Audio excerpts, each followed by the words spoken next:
We go. Hello, everybody. Welcome back to Simple Path, where today we resume and we reconvene with our players who have spent the night relaxing in possibly one of the more peaceful and least threatening evenings they've found themselves in quite a while. It was a previous session rife with suspicion and paranoia due to rightfully so, I would think, given the lives they've led up until this point, and a welcome reprieve in a village that's really just that, a village. All these And so years. they awaken on the morning in warm, soft beds as the smell of stew and freshly baked bread makes its way up the stairs. And one moment, as I shift things around a little bit. Let's see.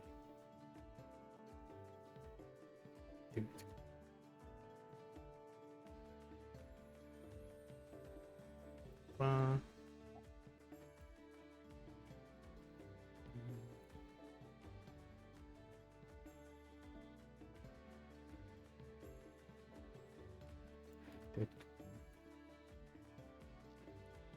Should have done this earlier, but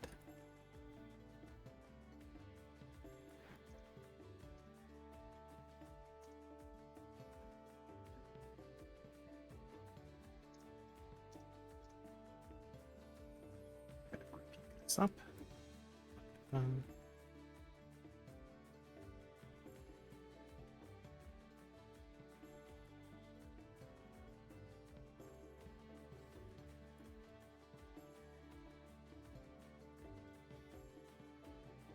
Esmeralda's over there, chilling out.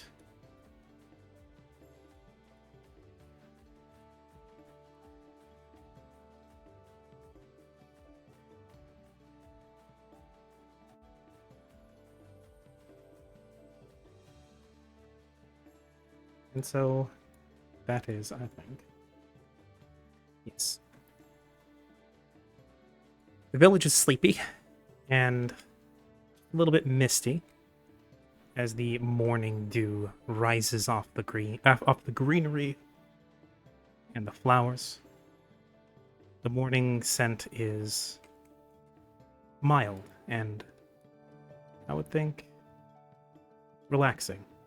There is that smell of petrichor mixing with the subtle smell of blooms and pollen. There's the slight tang of the smell of pond water on the air. And of course, dancing around that ever so heavenly is the smell of fresh bread and freshly cooked meat. There's the beginnings of chatter downstairs in the inn's foyer, and the sound of what you think is the cracking of coal and wood as it's burnt in a stove. The rustling of the leaves outside as the wind blows ever so gently. Bird song as the birds also rise from their sleep.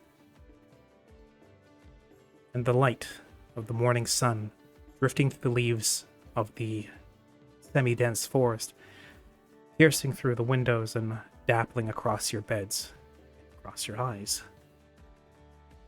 As it almost seems like nature is giving you a little shove and a little nudge to say, hey, wake up.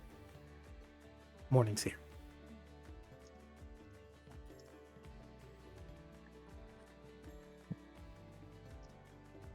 So, Actually, before I say anything, are we in the same inn room? I was about to ask the same question. that's a good question. The inn itself is not massive. It's not plentiful with rooms. And given the amount of people that are currently passing through town, it's a little more full than even the villagers are usually used to. But there would be enough room to allow you guys to split it 2 or 3 ways. Some of you would have to share, but more privacy than the single room you guys were basically crammed into back at Strasbourg. Holo's just sleeping in the pond. Don't mind him. He's gonna prune. I'm just sleeping at the bottom of the pond. Eyes fully open No. Eyes fully open. because he's a fish. Moisturizing. I was about to say it's like Mermaid Man. He sleeps with his eyes open. Mm-hmm. Yeah. Oh, No, God. how would you guys like to rise from your beds? The morning is yours. The world is your oyster. Well, I don't think I've ever explained this before, but Siren is not a morning person. Hmm. So she does that thing where she rolls and rolls and rolls around and Mm-hmm. covers herself with a blanket. It doesn't want to get up, but eventually does. Semi-awake, just kind of Yeah, dozing. yeah, like kind of just sleepily gets ready Mhm. and opens the door, knocks on the next person's door to Mhm. wake up the rest of the party, and goes, "Good morning. Wake up. This food, I assume. Wake up." And kind of like smushes her cheek against the door, like she's falling asleep again. Say we've Also, probably, she snores. I guess, a slumbering type Pokemon. I The imagine this. Hmm? I was gonna say, I imagine this about the time when Aiko gets up, comes up from behind to Siren and kind of bop her on the head slightly. Come on, time to get up. All right. yes. And then Siren just pushes her cheek against the door and goes to sleep again. For the non-aquatic, those of you who are actually staying in a room, as I would think the group would probably at least divvy things up by gender. As basically you're knocking on the men's room, in which Vark, Mallory, Flick, and Karya are staying with the added +1 of Vair. Though Vair himself decided to spend the night curled up in one of the flower beds. So he seems to have taken quite a liking to them. Well, So yes, the guys hear a gentle, lethargic knock on their door. Siren's sleepy voice, and then the sound of the door creaking ever so slightly as if a weight is being leaned against it. I would It's Siren. imagine. She smashes against the floor. What? Why am I awake? I am awake now. Don't worry. Everything is all right. Oh, what? Yeah, Flick Yes. kind of rubbing his eyes, kind of This Flick, like you're kind of startled by this. feeling- Yep, kind of. The cats being, or no, perhaps I shouldn't stereotype that much, but I knowing how high strung most of the party tends to be, Yeah. the jolt of the floor just kind of bumping like that would startle at least a couple people, I think. Yeah. Yeah. I would say that Mallory is the type, since given where he used to live and how he got evicted from where he used to live. He doesn't really sleep much. His schedule is very unforgiving and inhumane. Mm. But he's used to that. So his hours were kept minimal, and he would have been awake probably a very long time ago, and had been polishing and making sure that his gear is of high quality, and making sure they're like ready and primed to go for the day. Okay. So the thud would probably alarm him just a bit, enough to just open the door and have his longsword in hand, ready to strike at anything. Please don't murder me. It's just Don't. it's just Siren now with a red mark, like a big red smoosh on her face where her cheek collided with the wooden floor. Well, Mallory would raise his sword and then just bonk her with the hilt. Don't do that. Can I grab something randomly in the room and cast light on it, like a cantrip? I mean, morning light is coming through the window, so it's actually fairly well lit. But if you want to anyway, yes, you could pick up pretty much anything. Yeah, like there's something nice in the room, I guess. Yeah, you Cast just silent and kind of wave it closer towards everyone else. yeah. There's a By their eyes. Hey, wake up. what do you call it? Draco grabs, yeah, like a nightcap off of a hat stand. That's just what do you call it? That's just standing next to the door. Cast light on it. It starts to glow like a luminescent halogen light bulb, and then glares into people's eyes. Come on, wake up. Because that's bright light within 30 feet, and this room is definitely not more than 30 feet across. Oh god. Is it bright light? I don't think it's Flashbang. bright light. For sure, the light spell does bright light. Did Steven just flashbang everyone in that room or something? Basically, turned on a flashlight. Yeah, I was thinking more of a flashlight, not bright light. Shedding normal light within 20-foot radius. Okay, it's like a torch. Yeah. Still. I don't think that's bright light. Hold on. But no, it's basically the room is now completely bright. There's very little in shadow. Which I think, ironically enough, would probably give away wherever Vark is staying in the corner. We'll I'll say. Yeah, I'll say Flick after hearing the thud against the door. It's probably already like immediately upright in bed, and it's just like, what's going on? What? And it's just like rubbing his eyes, like massaging his ears, and he gets up and does like a couple stretches upon the bed, and it turns back to the doorway and sees Sierra and says, "Oh, good morning, morning." Morning. Vark has been indeed standing in one of the corners, and he's already fully dressed, reading a book. Looks, lowers it, just his wide eyes just barely peering above the book's room. Oh, good morning. Good morning, everyone. I goes and look at Vark and go.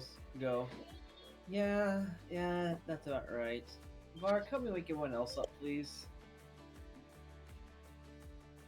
Yeah, Very actually, well. where are Karya and Vair sleeping? Vair is Vair's currently sleeping outside.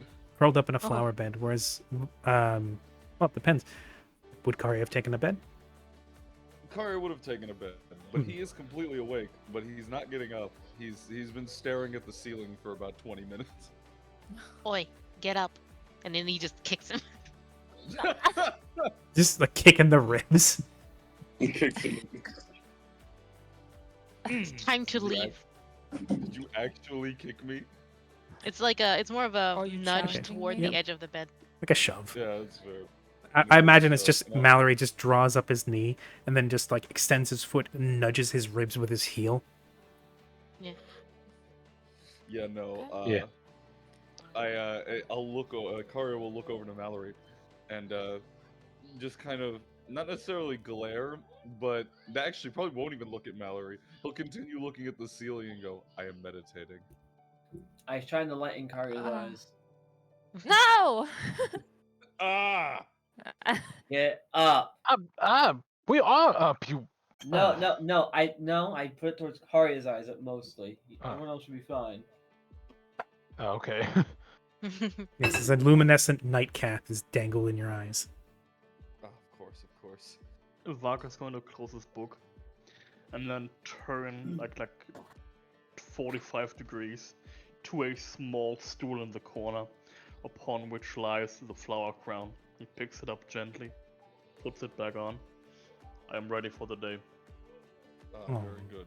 And Wonderful. I will bite Chaiko's finger, including the nightcap, and then I'm going. I'll slowly, but begrudgingly get up. Use your words. So Use your words. Don't bite me. You shined a light in my eye. That's You out of weren't getting up. character. I was awake. Yeah. You weren't getting out of bed. They asked me to find a hobby, and that I go to find a hobby, and they're attempting to fix that hobby and do it They tell me not to. Okay, fine. Do I it. don't understand these Do it people. later. Yeah, It's sure, not- whatever. It'll just It's begrudgingly alright. get out of bed. Is your Alright. hobby sleeping? It'll Why are be these fine, people? Toby. Why are these people adventurers? Man. how do I do? Yes, Karya, meet out. We'll get out of the. We'll get out of bed. Wait, what? What did you just say? Siren covers her eyes. Oh boy. Listen, As, it's really important. As a Ew, why is it scaling? ew, why is it look frostbite? Ew. As a Why is it scaly? as you hear the sound of feet across the floorboards in the hallway, as all of you have congregated within the room, there's a knock at the threshold and saying, I couldn't notice, help but notice the fact that you're actually, is she showing? Is it Shift Z? I think it's, there it is, yes. Can everybody see that? Oh yeah, yeah. Yes. Yep. As this girl, that some of you met yesterday, comes up, knocks at the threshold, though doesn't peer inside the room just yet, in case some people aren't decent, and says, Some people. the lady of the inn said that you all sounded awake and said that breakfast is ready to serve. If you all wish to partake, then please come downstairs. And then you'll hear the Appreciate it. self-same Yes. shoes tapping away back down the other way. We should go have breakfast. I agree. Lest you want to meditate yourself a full stomach. Oh, Technically, Siren can do that. Yeah, I was just saying, I'm pretty yeah. sure that's literally possible. Well, I could actually do that for you, but I think it's better if you get up. We can help you find a hobby. We can be productive during the day and make our way towards the city. I just Arya, like the. I will teach you how to play the violin as my instructors have taught me. I just need to Oh. buy a whip. A whip. I believe I may Breakfast have is the one. most important meal when it comes What? to nutrition. You need to stock up on carbohydrates for the road ahead. Carbohydrates, yes, protein, yes. water mostly. I like the.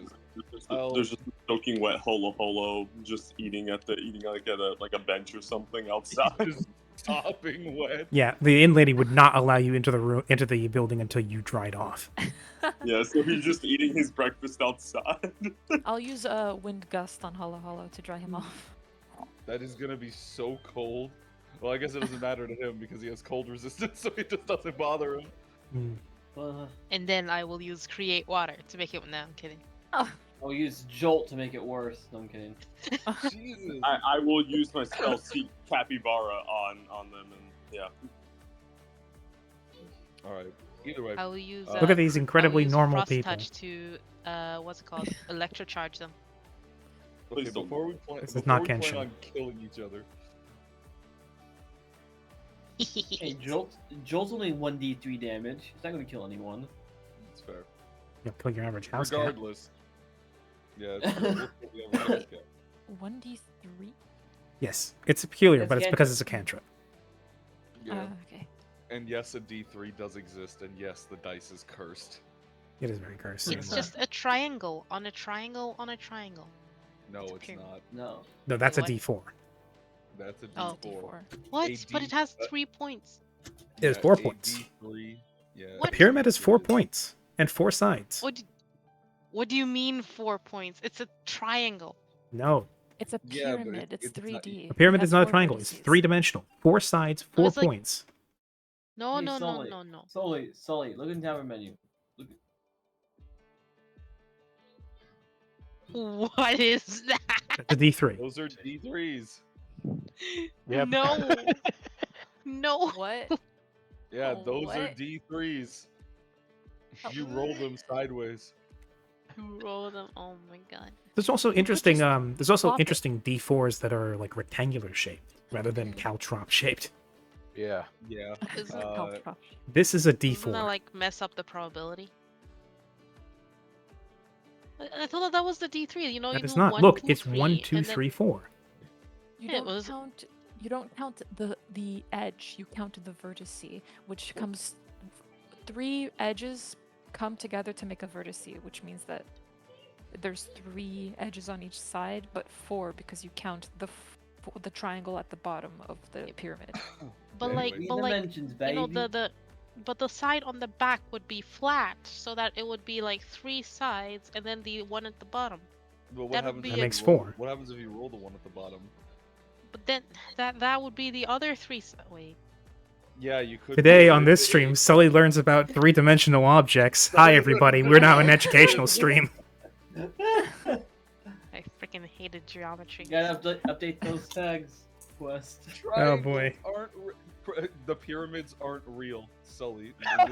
You can join Stillwater. Triangle You can on join- a set of other triangles. Yes, that is a 3-dimensional triangle, also known as a pyramid. Yeah, Yes. do you think that there's only 3 sides to the pyramids? There are 3 Wait, we're sides getting around, sidetracked. and then the bottom. Anyways, Anyway, yes. So the Pathfinder Mallory's target goes to Mallory's find brain. the grocery store. Yeah, Mallory is currently yeah, just to staring the off into store. space as the consciousness controlling him is currently shorting. Anyway, so I am a distinguished gentleman. Yes, I am. So, the breakfast served is a basic affair. As is typical in this area and in this time of year, the breakfast served is what the bougie might refer to as something like a board or a what do you call it? Platter. A platter. Yes. In this case, it's more along the lines of what country folks would refer to as a plowman's, which is anything that's in season. So you get seasonal fruit, some seasonal veg, probably something pickled, some cheeses, and if it's in season, something that's what do you call it? Some like a cut of meat or something like that, or if there was an animal that was slaughtered recently. In this case, there is no meat on offer, unfortunately. But what is additionally on offer is what appears to be not a pile, because that would infer that it was just kind of dropped on it. But for each of you, your platter, your wooden plate, that includes a small bowl with a collection of what looks to be different blooms. What different what? Blooms. Different Flower flowers. blooms. Flowers. Oh, wait, what's a bloom? A bloom. It's the flower. flower The flower blooms. head. Just the head, like not Yeah, bloomed at all. not the stem. No leaves, no stem, just the petals and the stamen. Oh, okay. It's like basically someone snipped the heads off a bunch of flowers and put those in a bowl, put it next to it. Oh, that's nice. Yes, but more than just that, when all of you are sat down, and I guess eventually when he's dried off in the morning sun, they call it hollow as well. As your food is served to you, the flower crown girl from before, as well as the what it seems to be part-time inn waitress and servant. When she one by one comes up to each of you and places the platter down at your table, the inn is starting to wake up, and so is the town. You hear chatter outside, people getting to work. You hear the clack, clack, clack of an axe going through wood. You hear the thump of something going into the dirt and dragging it up. You hear the sound of that no merchant hawking his goods outside by his cart. Ever so slowly, the village comes alive. And to accompany that, the girl has now placed the platters down in front of you and says, what we have today is just what we're able to put together. We're a little bit short on some of the more sought-after foods, unfortunately, because we've had more people coming through, and we don't want to eat too much into our stocks. I hope you forgive us. But what we have included are a few flowers I plucked myself from my father's garden. These in particular, she points to the small bowl on each person's plate, says, are well regarded and very popular here in the village because they make for great enhancement to food. In each of the bowls, you'll notice there's 2 or 3 red blooms, 2 or 3 yellows, and a couple of pink ones. She says the red ones are particularly salty and savory. If you want to mix those into your broth or something, that will add a little bit to it. The yellow ones have a sweet flavor to them, and with the pink ones, I would be very careful. Here at the village, we have a bit more of a resistance built up to it, but those can be quite spicy. If you just take a couple petals off of each one and just sprinkle it on the food or shred it up and sprinkle it on, do be careful about getting it underneath your fingernails, and if you touch your eye or anywhere else afterwards, I cannot be held accountable. But if you just sprinkle a couple petals onto your food and you want something that's a little more hot, then we've included that as well. So does this thing do these flower petals kind of look like miracle berries in like a weird way? If you know what that is. I know what miracle berries are. Those are the, what do you call it? The flavorful. Yeah, the ones that you can just... Flavor enhancing. Yeah, they kind of just taste like whatever is best, I guess. Oh no, sorry, you eat them and it makes anything else you eat taste sweet.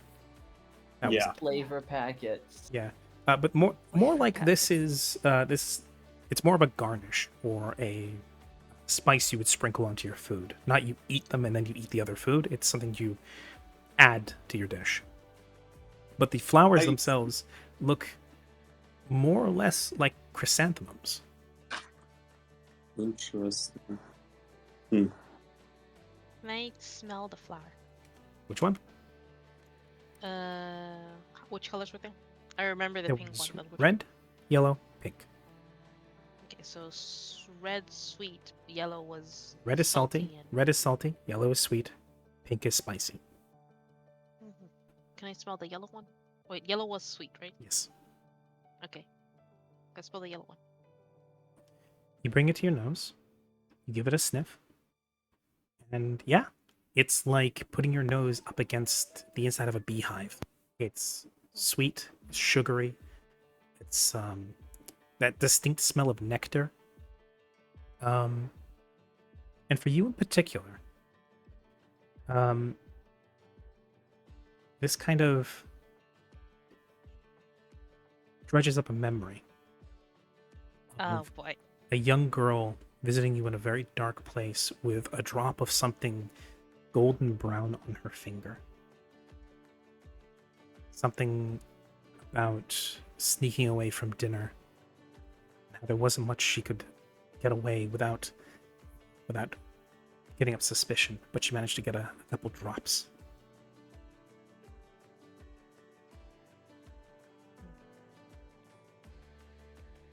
Yes. Siren, immediately as she is hearing the explanation of these flowers and how they change the food with in terms of taste, eagerly takes the bowl of pink flowers, mashes all of them up, and immediately sprinkles the entire bowl on her food, and Boy. just is eager to chomp down. That's the Dang. sweet Oh, one, hey. right?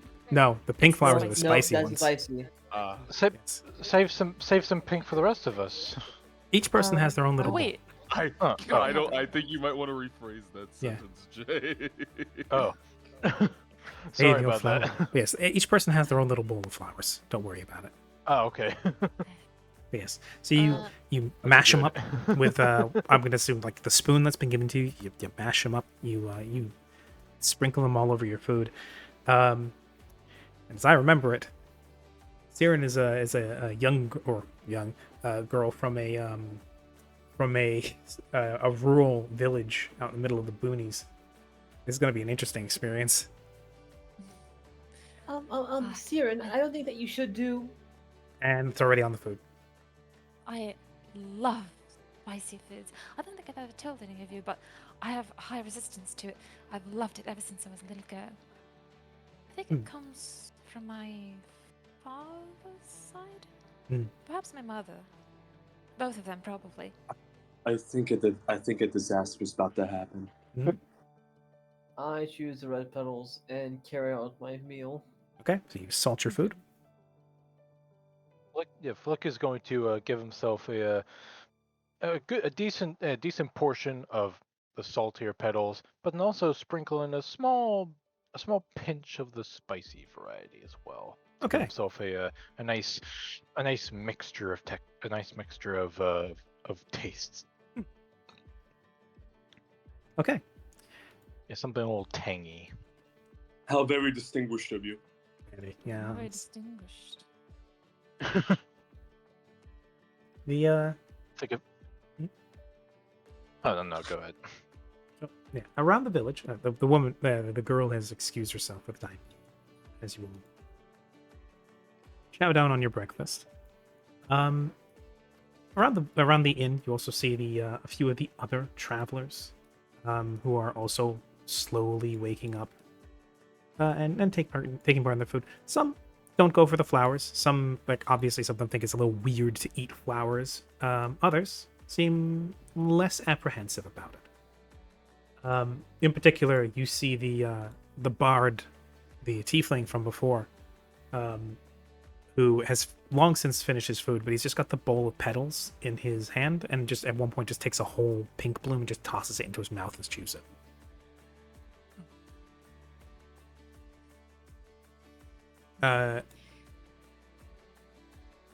Diego is also here this morning, and has attempted his best to try and get the waitress's attention, but beyond her just coming up to his table, putting the plate down, and then immediately going away, hasn't really given him much of a chance to really get a word out. He does at one point just kind of play around with the flower petals a bit after he's finished his food. Takes a bite out of one of the yellow ones, and then does a ho, ho, ho, kind of mimicry, then stops, looks at it, and realizes he didn't eat a spicy one, he ate one of the sweet ones, and then just glances around, hoping nobody saw, and then pops the rest of it in his mouth.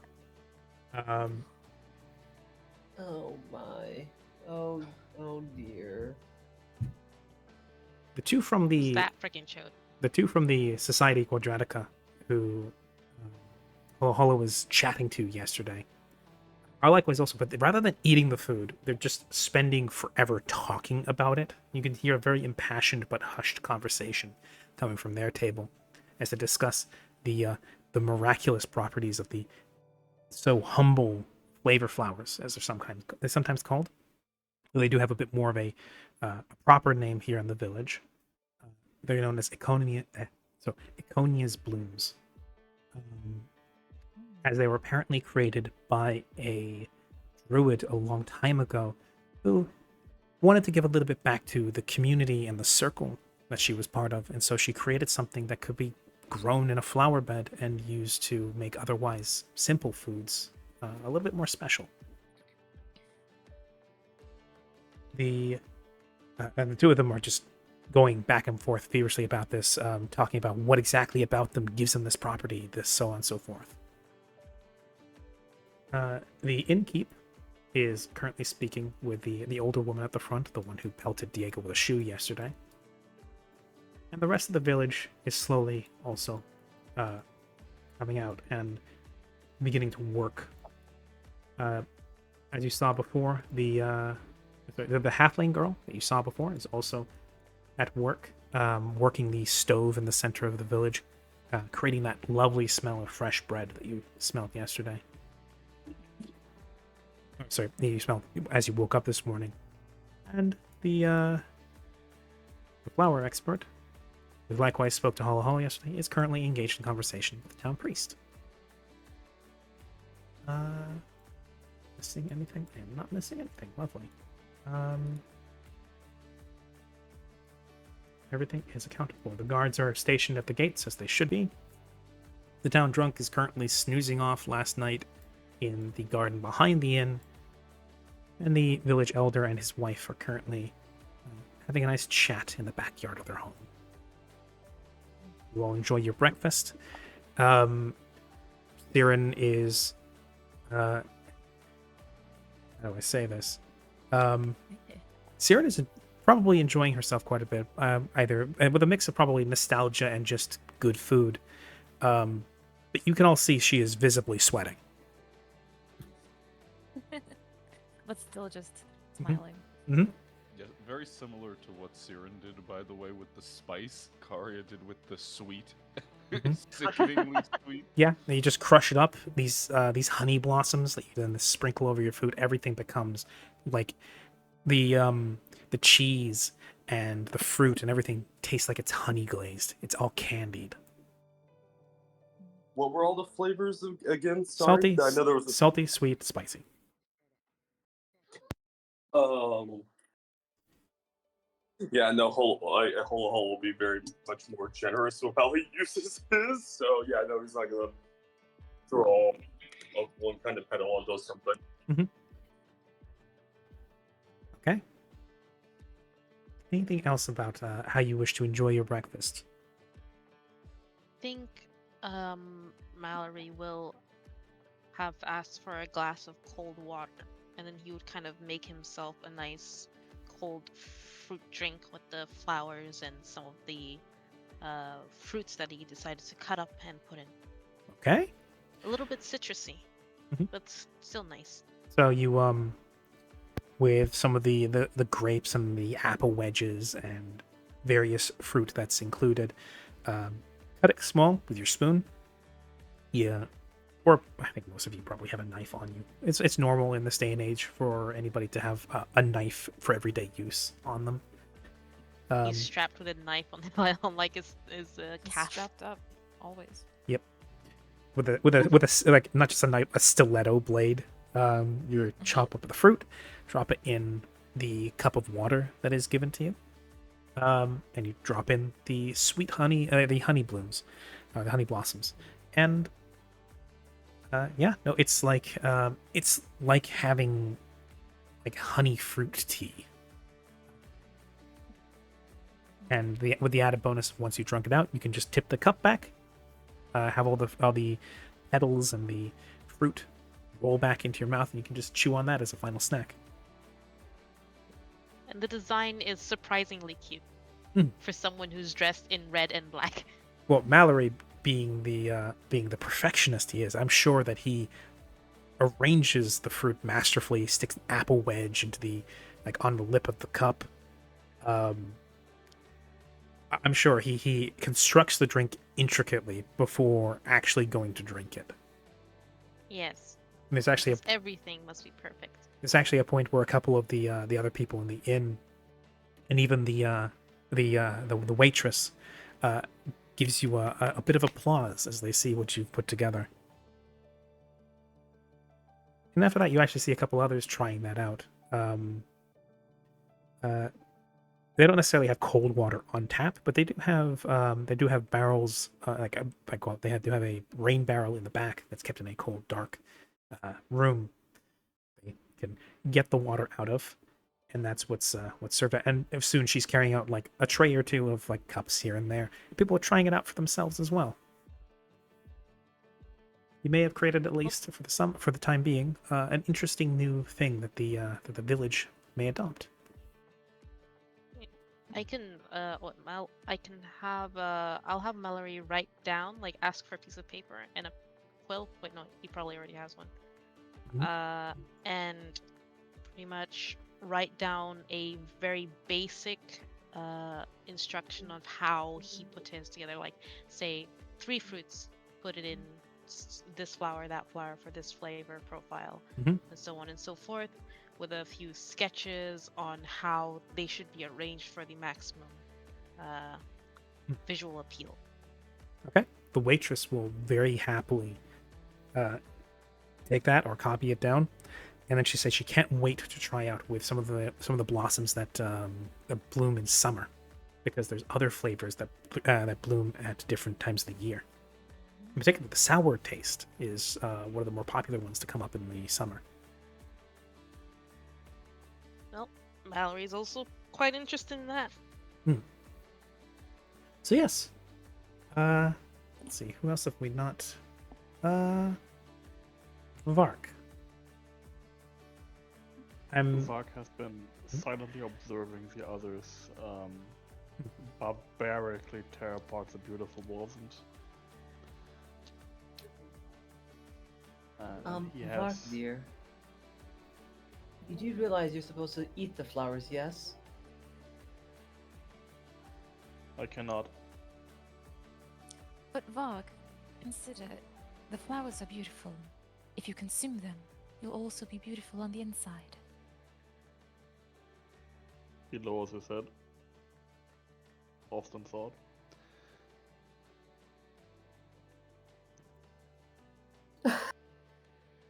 As Siren think you broke continues him. to munch on her You've excessively broken him, spicy food. Not saying that just- you aren't, Yeah. but they add to it. I will say, Is like, this what they call a moral dilemma? yes. Oh my god. Yeah, again, I think you broke him. You Yes. broke him. Congratulations. I will say that what Siren has more or less done with her food is just kind of just open up a container of chili flakes and just thrown over, like, just sprinkled the entire platter with it, and I find that amazing. Yeah. Just dried ancho all over her food. Holo's gonna look at this and at some point he's gonna ask ask if he can try some of it. She offers him a bite. I'll take a bite of it. Okay, she like tears off a piece of like soft cheese or something with the little shredded bits of pink petal on it. So you have this white, milky looking soft cheese that's got these little pink speckles on it. Take a bite of it. I would like a fortitude save. I was Oh. gonna There it is. even if you didn't ask me for one, I was gonna You do get a it bonus anyway. because this isn't fire resistance. This is a poison because it's capsaicin. Yeah, boy. Okay. Or at least it's a chemical that basically, because 11. capsaicin works like a poison. 11 of all this, Jesus. Well, let's just say Holo has never eaten anything like this before in his life. Holo's going to start coughing. Yeah, immediately you feel like what's how to put this? You felt the sting of a jellyfish stinger before. It's like that, but in the That's back of your in my mouth. throat. Oh god. Ugh. Holo's just immediately gonna start coughing. like The piece of cheese just flies out of your mouth as it hits your tongue, rolls back, hits your uvula, and then immediately, a split second later, the fire follows. And you're like, you reflexively cough out the cheese, you hammer at your chest, you you kind of like do a little grab at your neck, and it's just like you immediately see that Holo's face has gone bright, like not bright, but like deep Matches purple. the pink of the flowers. Yeah, his face has gone like because he's different biology. His face is like deep purple. That's like rather than a blush, it looks like he's like his version of going red in the face. He's sweating pretty much immediately. His eyes are erratic.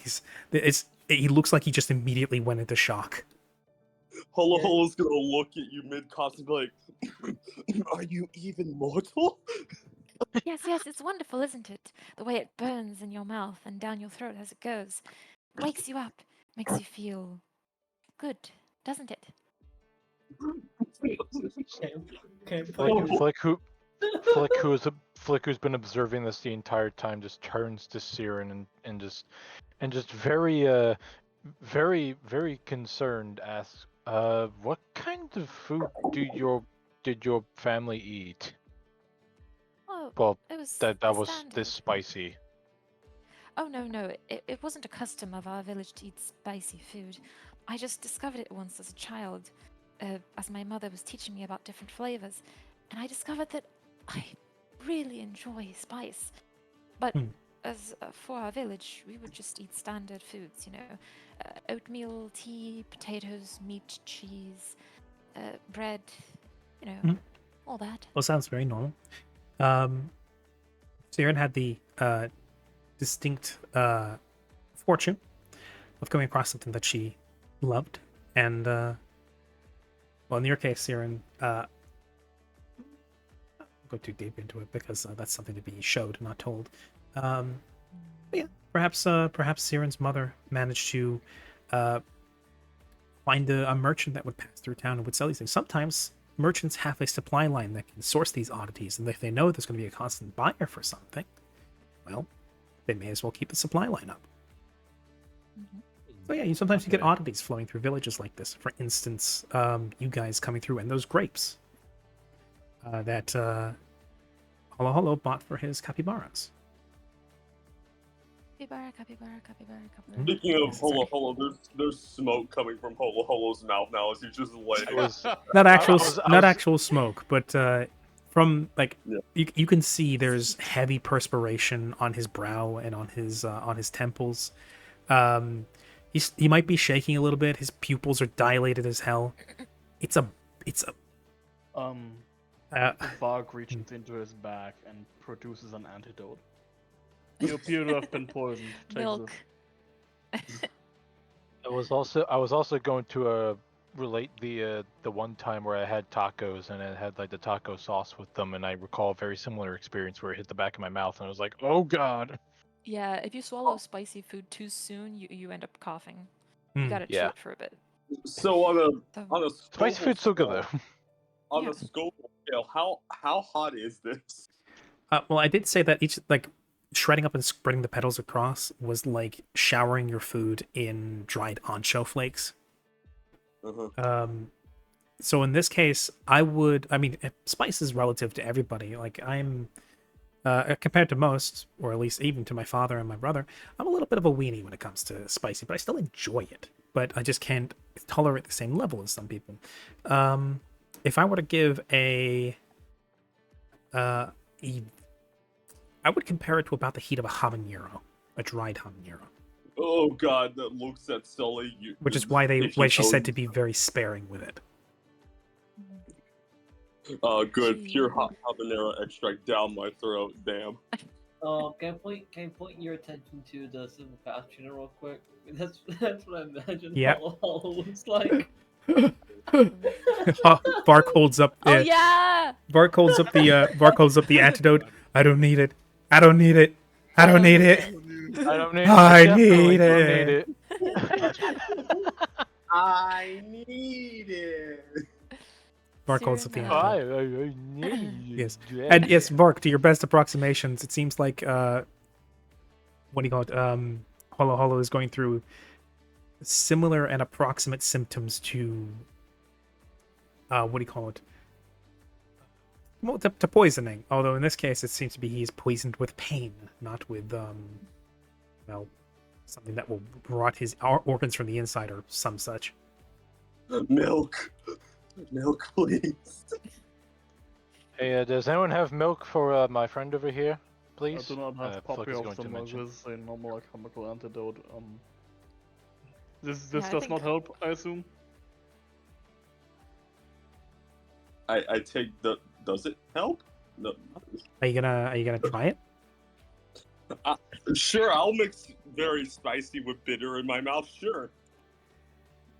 Just eats Hi, Ari, how raw, you doing? uncooked coffee grounds. Mm. Yeah. Oh god. Yes. Thank you for the resub, Ari. It's always appreciated. So you uncork the antidote, toss it back, and give me another fort save. Okay, hold on. This time with how much bonus does the antidote give? +4? +5. +5. So with a +5 from the antidote. Okay, let me. Damn, that's a big fucking bonus. I love that I love that I antidotes think just I work. think so. Yeah, at least I love that antidotes in Pathfinder are just purpose use. Normally, an antidote in real life has to be Right. made for specific poison. Yeah, Yeah. +5. Yeah. So this time the antidote washes over your tongue, the back of your throat, and then within the next 10 seconds, the pain subsides down to a slight tingle. Yes. Thank you very much, Ari. Welcome in. You're just coming Thank in as you, people are Mark. enjoying breakfast. Thank you, Vark and Siren. Of course. That was by Siren, far. That was by far the worst culinary experience I've ever had in my life. Thank you. I'm sorry if I caused you any pain. I like it, but I understand if you don't. It's no problem at all. I regret seeing you like this. Maybe next time we don't offer you any spice. Yes, No, Ari, the no, reason they're rolling against poison is because this village has a particular type of flower they grow, or various types of a single flower they grow, which has varying different strong flavors. It's basically a flower you can grow in your backyard that when you sprinkle on your food, it helps add something. In this case, Siren has sprinkled all of her food in the pink blossoms, which are incredibly spicy if used in too much. Usually, the villagers use it a couple petals at a time. Siren crushed up a whole flower and threw it on top of her breakfast platter, offered a piece to Hollow Hollow, who then failed his fort save because capsaicin is a poison, not actual heat, and then proceeded to go into minor shock. And that had to drink an antidote to help ameliorate the spice overload. Yes, continue. At least the ancestors got a laugh out of it. Old Man Thunder is probably laughing somewhere. having drawn the correlation between Hollow Hollow consumed flour, Hollow Hollow exhibited symptoms of poisoning, antitoxin worked. This equals flour is poison. Vark now looks at his own plate of blossoms and goes, how can something so beautiful be so deadly? But it is that diddliness that makes it beautiful. The It's just spicy food. Do you understand the concept of spice, Vark? Oh no! Probably not, considering where he comes from. I have read about spices being used, though these have been depicted as ground powders more often than not. Yes. This is not a spice. This is a flower. Well, spices come from different things. They can come from roots, they can come from plants and flowers as well. How do you know that this isn't just the raw version of a spice? The tiefling bard who's sitting not too far from you guys is, and who is going to tell him about alcohol? Oh. No one do that, please. Don't get walked drunk. Yeah, I plan not to, Probably don't not. worry. I'll lean over to the tiefling bard. Probably the blonde one over there. He loves to dip himself into it. I see. Another enjoyer of the casual spirits, I see. Though, yes, if he's so astounded by the deadliness of these flavor flowers, then I believe someone must also inform him of the fact that alcohol is also, as a fact, poison. It's just, especially from my home country, spice like this is quite normal. We dig it up as roots from the desert sands. We take it out of flowers. We take it out of plants. But we also sometimes harvest it from particularly strange animals. But yes, these ground powders that you said you have read of were ground from something. Blue Bardman, where do you hail from? Yeah, he stands up a little bit. Now, of course, his plate finished off, all his flowers eaten. An obvious chance for conversation. Didn't mean to do that. Oh, Village? please don't tell me he starts singing. Oh. No, This is the tale he of Tiefling Bardman. He comes over, he draws up a seat next to the table and says, it's not often people ask me about my homeland, or they do, but they fail to interest me. I come from a land just south of the Orcish Mountains, to the southwest, or to the southeast. Yes. Far flung from here, not far from Shibak, if any of you have heard of that particular type of silk. I come from what is known as the Many Steppes, a harsh and brutish place, filled with tribes that are nomadic and stationary, and they whirl about the steps like a storm of hoofs and malice. I myself came from a small tribe just a little bit south of Woetide, and we lived there in the arid sands close to the mountains on the coast.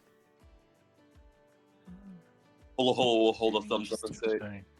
Holo Holo will hold a thumb up and say, I'm from Ridgebank. You are from Ridgebank. He reaches over a hand, offering to shake. I'll shake his hand.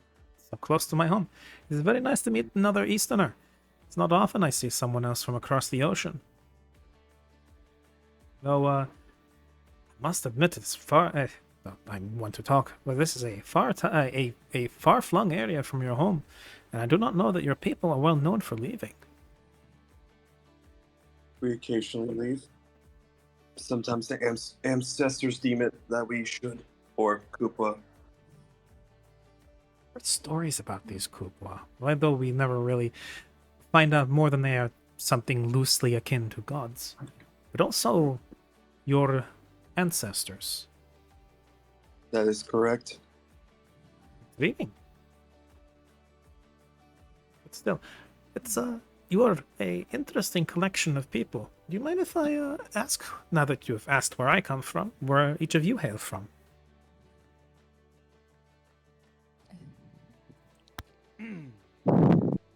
I remain silent. Let me just look up the name of my village again. Because this is actually an interesting opportunity to ask something.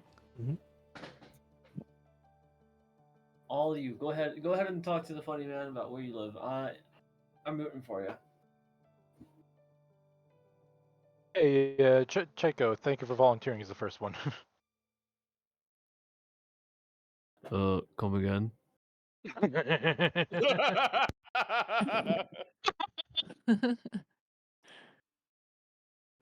Oh, okay. So, wait, did we lose someone from the call? Did we? I don't Oh, it was believe so. Herda. Oh, we Oh, lost yeah. Herda. Yeah, Herda. Whenever to save data, Stillwater made it so that when Herda was done with her duties, she would vanish, so it wouldn't take up like. Oh, okay. Discords. I had her on repeat, so probably must have We canceled. can talk to Stillwater. We can talk to Stillwater about There's, that. there's probably a cap on how often she can repeat before she stops. To stop her like just sitting in VC by accident. That's probably true, yeah. Anyway. Yes, what was the name of your village called again? I found it. Mhm. So Siren looks to this bard and says, I hail from the village of Died. I wouldn't know if... Would you happen to know where it actually went? Because it seems to have moved somewhere. Moved. Do you mean the village people simply packed up and moved, and then you came back and they were gone? Not just the people. I came back and it was an empty field. He gives you... Well, it's not too terribly noticeable because he's got that very ridged horn over his brow, but you see what you think is brow quirking. It's the music. I wish this was merely a joke. Unfortunately not. I've lost them.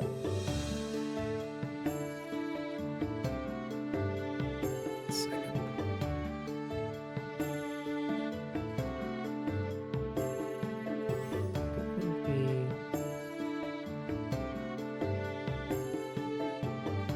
Oh. Strange.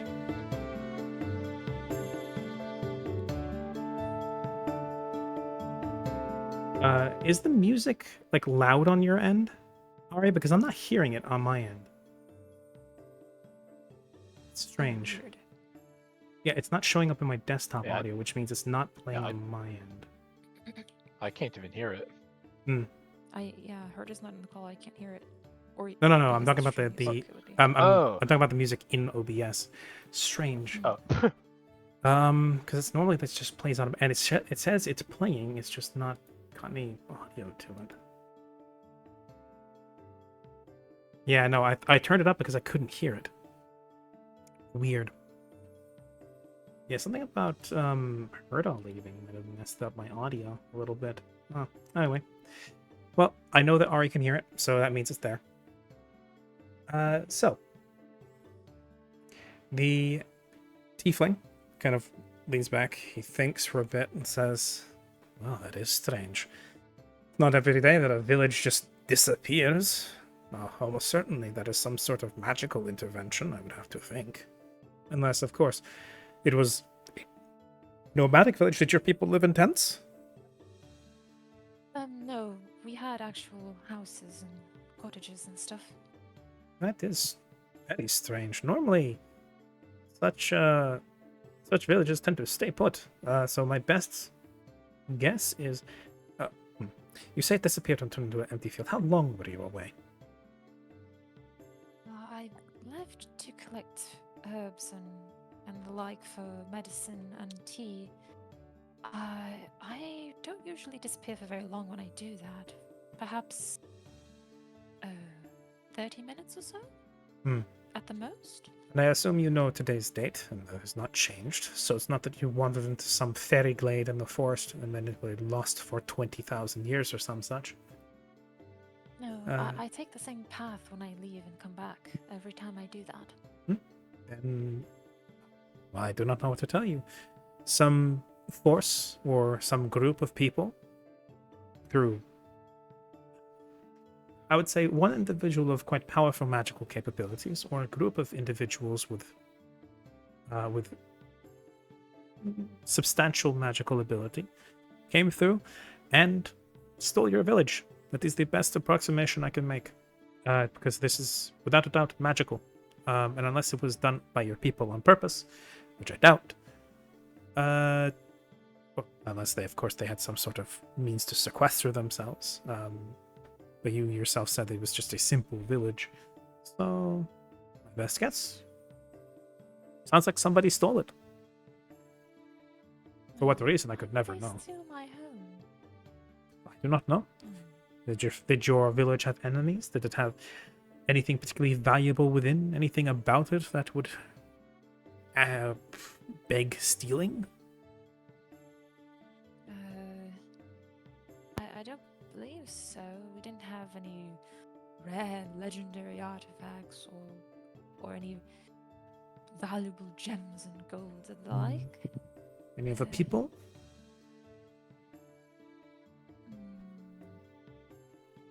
I don't believe so.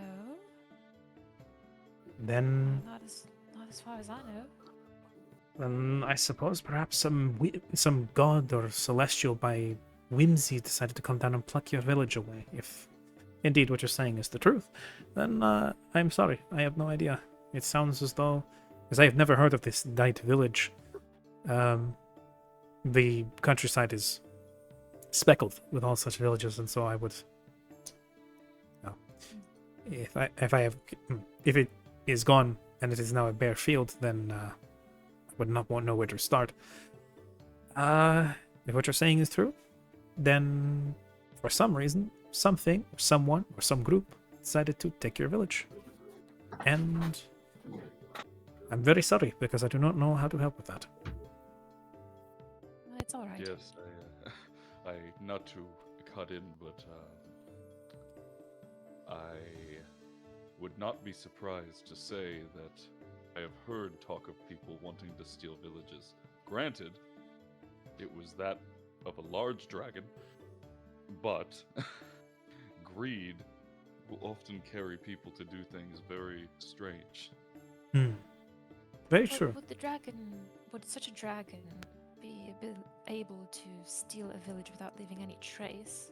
I assume if he did it through force, it would leave a crater. Oh, no? without a doubt. But I don't know. if dragons are very something of a possibly. dragons are something of a lost phenomenon. You don't see one very often. But I did hear tells of one nearby recently.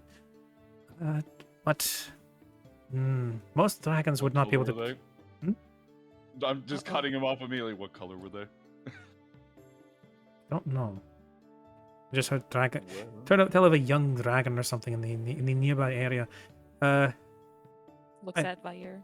I would not know. I'm No, gonna- not quite at that Oh. small. Oh, okay. I see. But yes, no, it's simple rumors. I've only heard so much as there's been sightings of and the sound of wing beats in the night. Beyond that, I do not know much more. But for a dragon to be able to, obviously this would not be by force. You're right. It would leave behind craters and gouges in the dirt where they take the houses away, blood where the people fought back, that sort of thing. So it would have to be by magic. And for a dragon to be able to exert such magical power, they would have to be quite old indeed. And then the question follows, why just steal a village in the middle of this countryside? Why not steal something more impressive or more, I would say, satisfying to their greed? Dragons, of course, would probably be the best suspect. They are they are overall some of the most greedy creatures in the world. Well, perhaps not greedy, as avaricious. They love to hoard things. As I hear tell, it is some leftover instinct from the fall of their once great empire, but that's all hearsay and rumor. But the point is, the dragon would be a decent culprit. It's just the question of where would you find one that is old and powerful enough to pull that off? And if it's not a dragon, what is it then? But what I keep getting from this is who goes around stealing villages? An excellent question. Probably somebody of questionable sanity. Indeed. Someone I have very strong words for. Sounds like Marauding. If it is dragon, I'll say I is think the dragon will have stronger words for you. But you continue being feisty. I mean, what if someone like just came around and stuffed it in a bag of something? I don't know. Cram it into a Just bag of build holes. it. Bag of holding. Villages don't just literally sprout legs and walk away. No, they do not. Unless, of course, someone enchanted it to. Or do they? I'd really hope It's, not. the question is recursive. Is it a dragon? If so, how is it powerful enough? If it is powerful enough, why would it do it? If you do it, how did it do it? If so, magic. If so, who did it? Honestly, I would not worry about it too much, at least at this point, until you find out more rumors, more information, and more possibilities of what actually might be happening. Because there's very possibly a case that there is something here happening that none of us can account for, none of us would think of. Indeed. I just thought I would ask. Doesn't hurt. But We'll of course, my find out what flower. happened The, one way or another. Of course, my flower. It's simple curiosity. I do not mind it. And, of course, I'm always happy to share what I know. Thank you. It's I believe there was before that happened, it was introductions.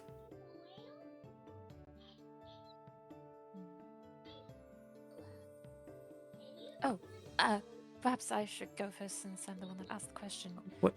Before you go into names or any sort, I'm not necessarily asking for that. I am asking for your story. So far, I've heard that you have a mysteriously disappearing village. Yes. This one is from a land far flung in a small island in the middle of an inland sea. The rest of you all look very, very interesting.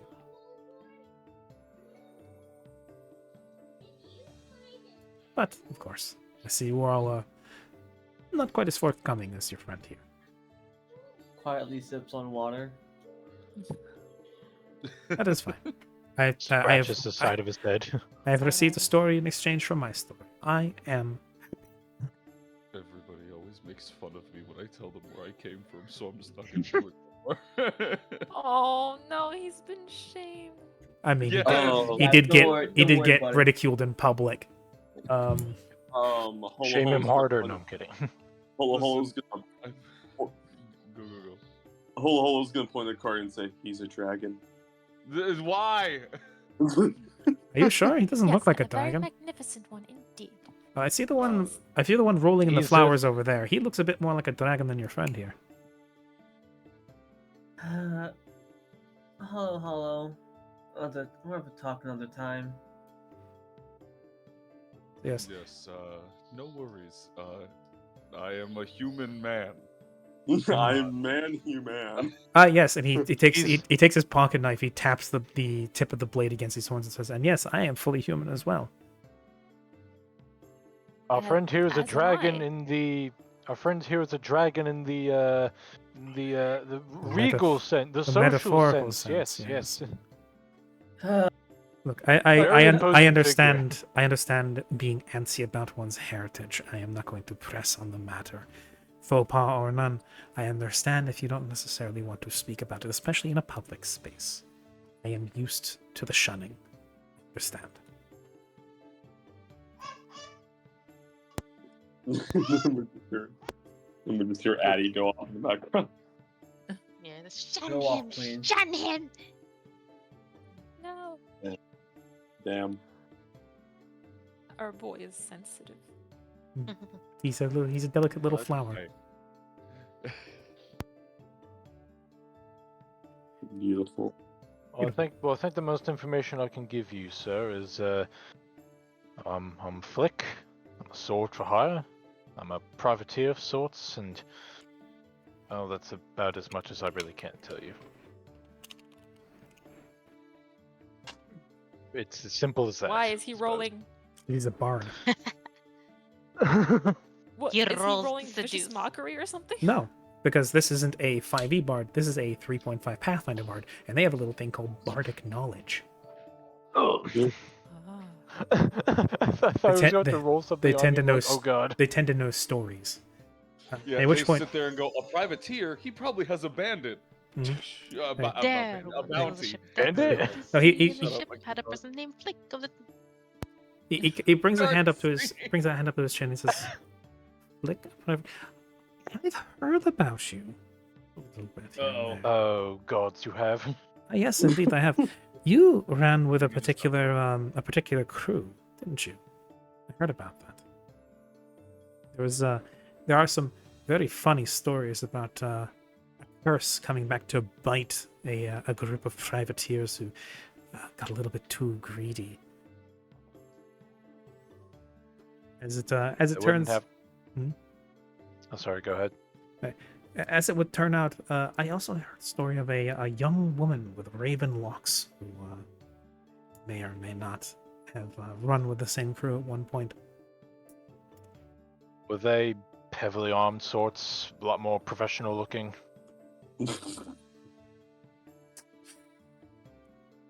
As the As, stories go, perhaps. Though, if you want a story, we'll want a bit more in return. Nothing material, nothing too bad. But if you can share your story a bit more in detail with me, I will happily tell you what I know. Gods. You can whisper to me if you like. Can I roll Oh. a sense motive? Sure. I'll lean over to. Yes, Grim is correct. Bards in earlier editions were like, they were really good at knowledge local, at gather information, and their bardic knowledge ability just made them really, really good at just looking at a thing and going, "Hey, I've heard about that." Mm-hmm. I was about to say, kind of like that version of bards better, being like storytellers, not just singers. Yeah. They're not just performers; they are purveyors of stories and like tools of inspiration.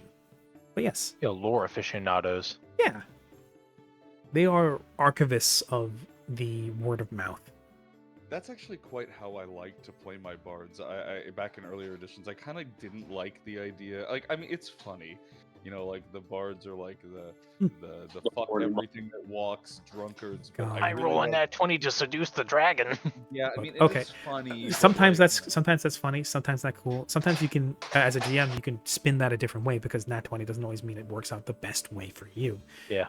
Just the best possible situation. But regardless, there are more archetypes to how you can play a bard. Absolutely. And yes, Exactly. a rake. I love Sorry, a minstrel, not a rake. Well, a rake is a subtype, I believe, of no, it's a subtype of thief, which is a social thief. But anyway, June, you have rolled a 17. as far as you can tell with this guy, he is, if he's, despite the fact that he's playing coy, he really is just trying to have some fun and share stories. And if one of the ways of pumping, obviously, the better a story is, the more people are going to try and keep it.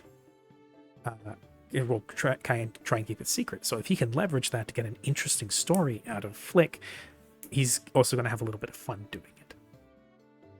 Mhm. It's a little bit of blackmail, but at the same time, he's just doing it for fun. Mhm. Like debating whether or not he actually wants to tell his backstory because he's still kind of cagey about it.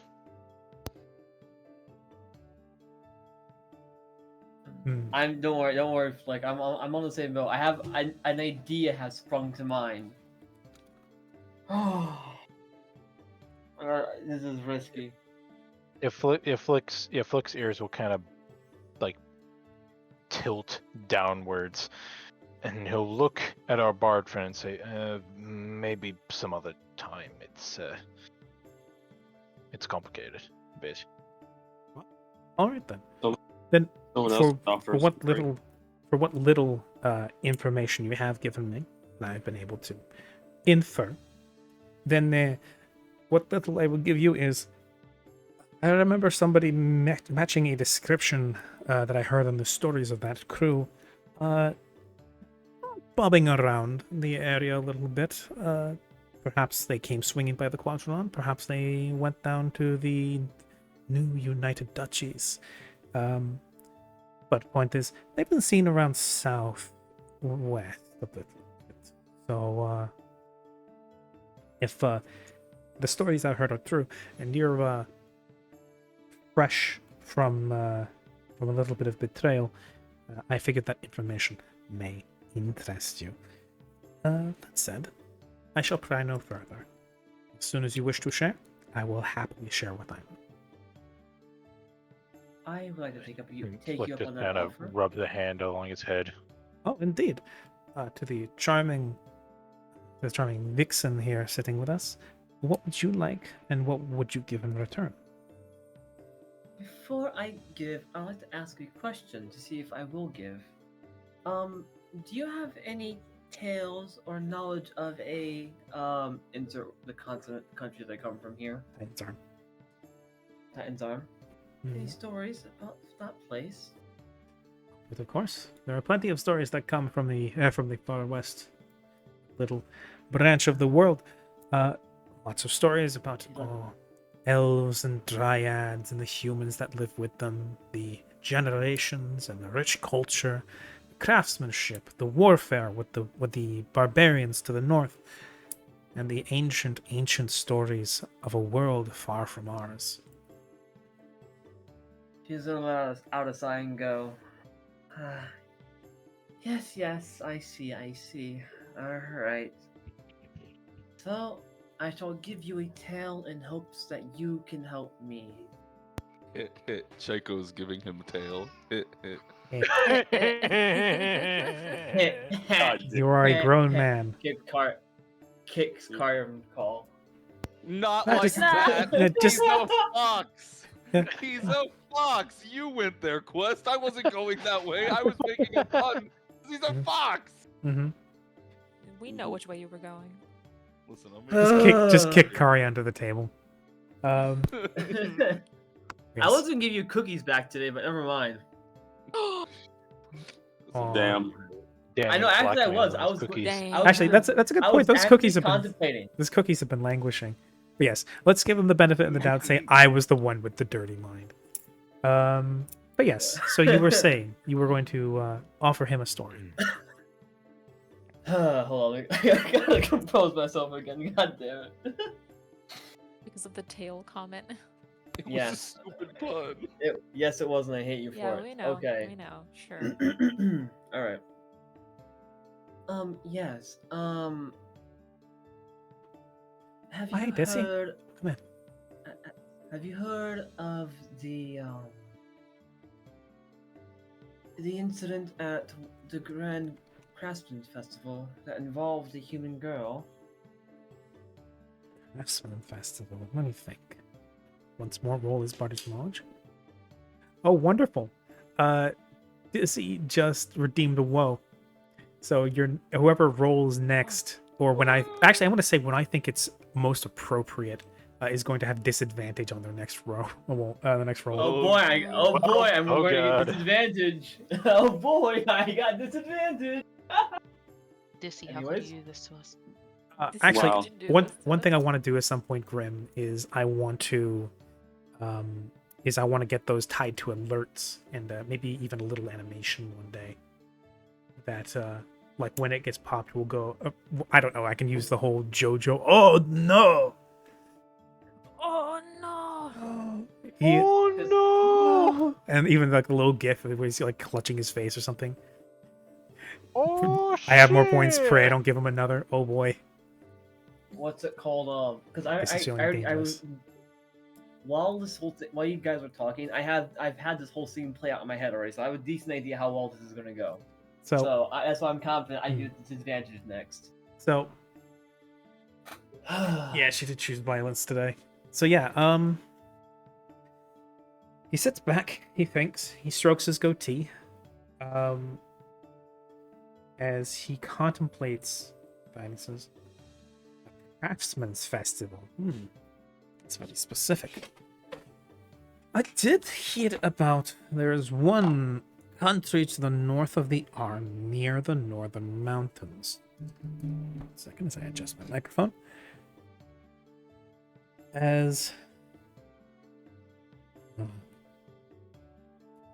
Yes, I do know that the people to the north have a reputation for their craftsmanship, and that there's...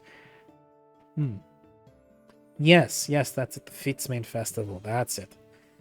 The Fitzmane Festival, where craftsmen from all over the Arm congregate to show their best work. As for a story nice. about a human girl, there are lots of humans in the Northern Titans Arm. There's also many human girls who take part in the festival, but there's far more half-elves, given the population of the Arm. As for a young... Oh... If it helps, if this helps, the reason that this one's more noticeable should be known is because there was an incident involved. Awesome. Thank you, Dissy.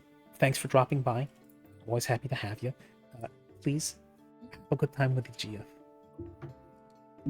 And thank you. We will have our best, do our best to have a good session. So yes, as he kind of leans back, he says, I think I know what you're thinking about. Now, this young girl will go unnamed, and I will not say anything particular, but I've heard the broad strokes about it. I've heard that there was something of a unfortunate happening at the festival, that one of the magic items that was created as a showpiece went awry. People were hurt.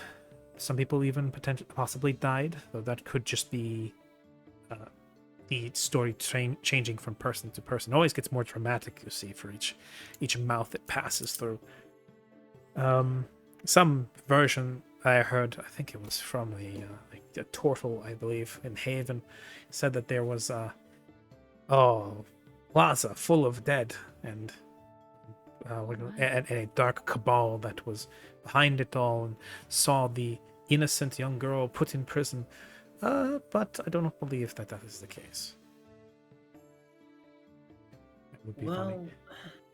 So, if I am to assume that this is something to do with you personally, what exactly do you want to know about these stories? I only know what I've heard. Keep in mind. I shall give you. I was there for the festival. I'm from that village. I'm from there. The reason I bring this up is because I'm looking for that girl. I know she's innocent. I raised her, even part of the church, as part of the church there. But ever since that all happened, she's gone. I can't find her, and I refuse to think that she's dead. Okay. Give me a bluff check. There it At disadvantage. Bluff. Yeah.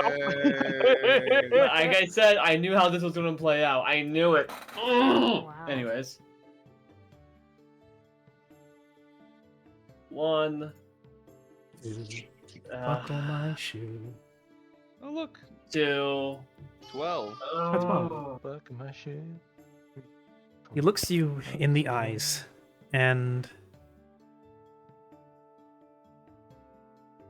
if he notices the tremor in your fingers and the slight shake in your voice, and the way your eyes dart a little bit to the side, he doesn't bring it up. He looks you in the eyes, and he looks down and back up. He says, "Well then, if you're looking for this girl, I'm sorry to say I have not heard very much about her myself. I only know that she was freed by some sympathetic actor. She then fled her home in disgrace, still accused, even to this day, of perpetrating whatever it was that caused such tragedy. And now, on the run, she has made herself very scarce, and I do not believe she wants to be found." His eyes linger on yours a little bit as he says that, as if to leave a poignant pause, and says,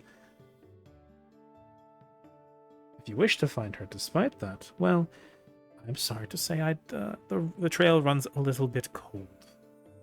Though I did hear some rumor, and if you find her, you may wish to inform her about this, that there were some individuals dispatched by the Featsman, I should say, leadership. I do not know exactly how their people work, but I know that they have some system of seniority and other such, that have departed looking for said girl. The why is not entirely clear. Those few who have met them have not been able to get their purpose from between their very tight lips.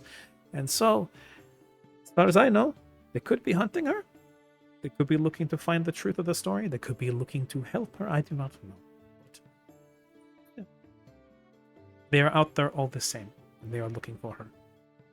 So, if she did not already know this, it's probably best if she find out relatively soon. Yes? I agree. I hope. If not you, if not me, I hope someone's told her of this. I have to find her before everyone else does. I have to. Yes. He then leans back, the action dispelling a little bit of the tension in the room that seemed to have formed through that conversation. So, I don't suppose anybody else would like to tell me any stories that they'd like to share, or shall I make myself a little bit scarce? I'm supposed to be leaving today anyway. Kari at this point will just point around the table and go, run, point to Mallory, run away, point to, point over to Hollow Hollow, Sea Urchin, point over to Vark, Shadow Creature, point over, just keep going around the list, I'd not wish to take up more of your time. Dragon points to himself, that looks to who else hasn't said anything. No, that's everybody so That's far. everyone. Yep, that's everybody. Hole I'll is actually use- going to hold up a hand. Seems the strange attracts the strange. He looks to Hollow and says, "Yes." I have a few questions pertaining to a few things, and also I sent you a message quest in I see. Twisting Fate. Oh, if that's the case, I may have Can't answers. escape from twisting fate. Oh my god.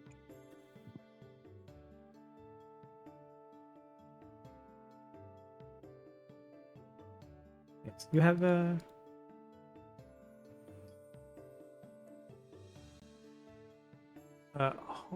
me think.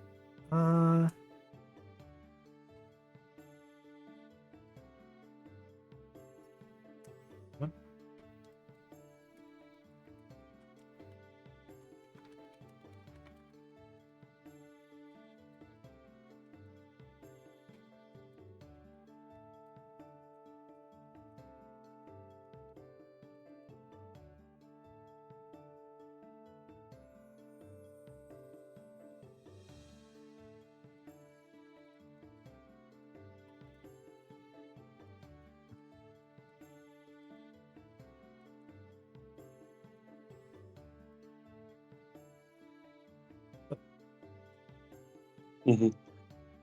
Hold on, I was just gonna ask him something simple.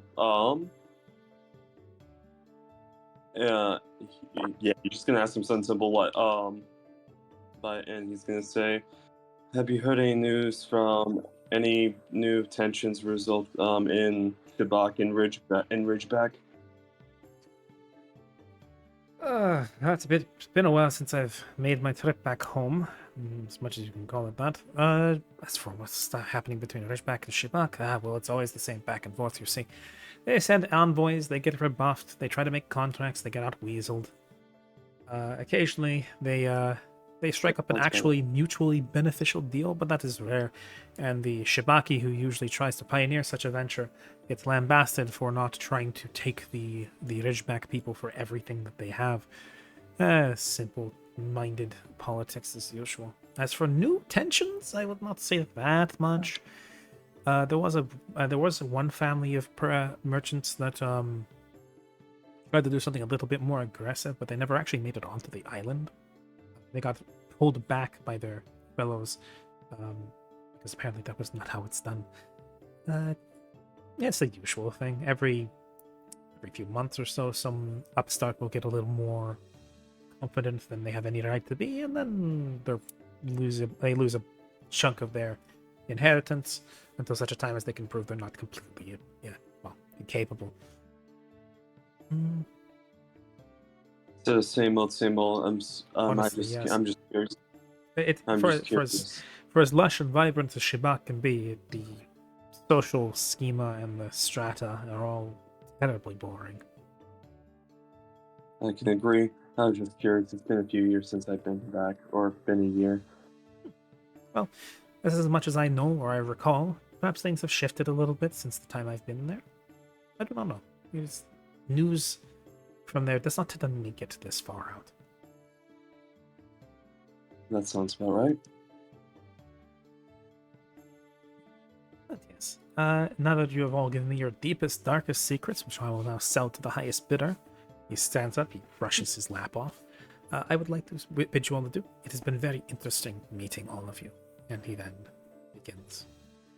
Do please Thanks. say Moto. that was simply a joke. Can I sense He, motive before he goes? Sure, he sends motive.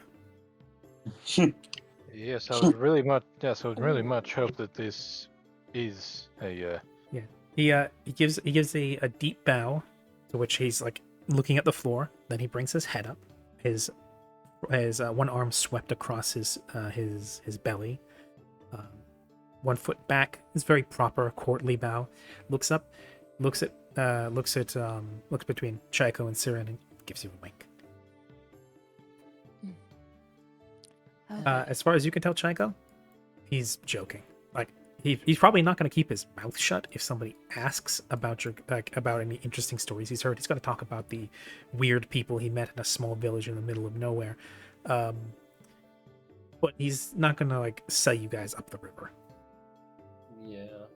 Not yet. Yeah. I was about to say the last thing Flick wants is to be sold out and for his location to be known because yeah. So here's a fun idea I've had percolating in my mind before. Though I'm not gonna pull down on you guys, or am I?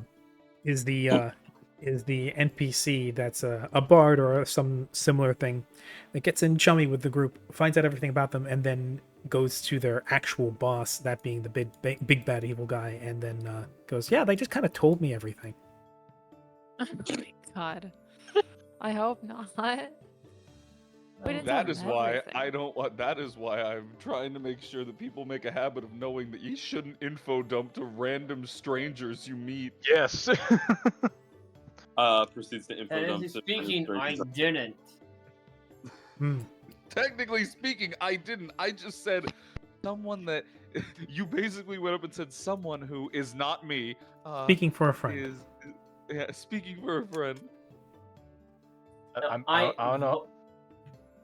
No. What I did was I said I'm looking for someone. Have you heard of tales of anyone that fits the description? Then I went. I raised them. Essentially, that's what I said. Yeah, you said. you raised.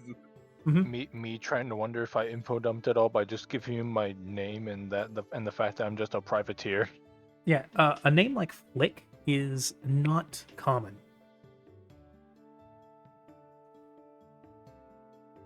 So yes.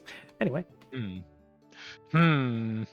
Whoops. so yes. You folk seem very loose-lipped sometimes.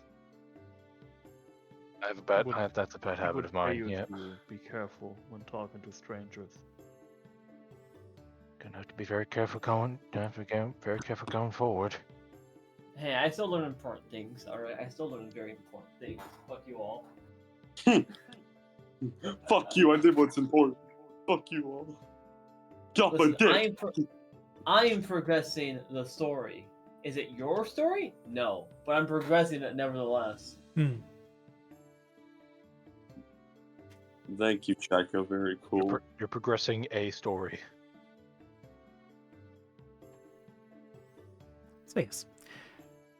Breakfast wraps up, and it's now daylight.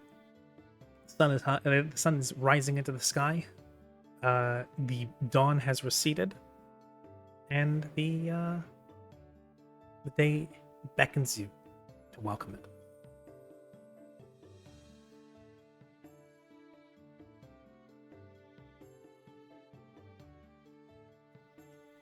And man, wouldn't that be funny if that was from a giant's footstep? Thing is, how long ago? Oh. I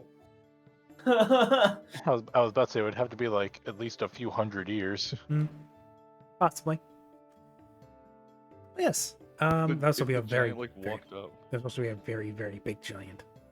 Yeah, it'd have to be a gigantic giant. A titan. Or no, not really Sorry. titan. Finally! Wait, Sorry, you I see, get the gift. that foot alone would say that would be something that's like gargantuan plus size. Yeah, would you say that that's accurate to map? As weird as it sounds, is that accurate to map size? Like, is it actually about About 45 feet, 40 feet? or 45 feet long? Yes. Interesting. So that was a Okay. giant's foot. Then again, you could be doing what a lot of people do, and that is making up tall tales about normal land structures or land features, because they fit a pattern you recognize. Hey, hello. Quick question. Huh? You see any toe prints in When the you were bottom? in, not quite. When you're in that little pond there, was the pond pretty flat and level at the bottom? What was it, DM? I mean, no, it was like kind of rocky and silty, and I mean, overall it was pretty level because it's a standing pond. There's not a lot of moving current in it. Okay, that's fair and true, yeah. Things at the bottom are just kind of settled, but it's like, I mean, as even as a pond can be, really.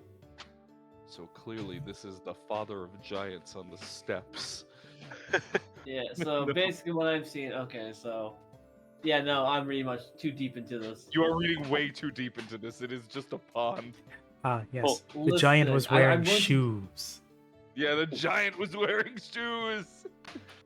We'll just give it. It's a giant with really, really big, bulky work boots. His Jordans are fake. You Oh my- got the Sims. No, Adamantite what have you cat done? boots. He's coming back. He's coming back to kick you with the adamantite caps.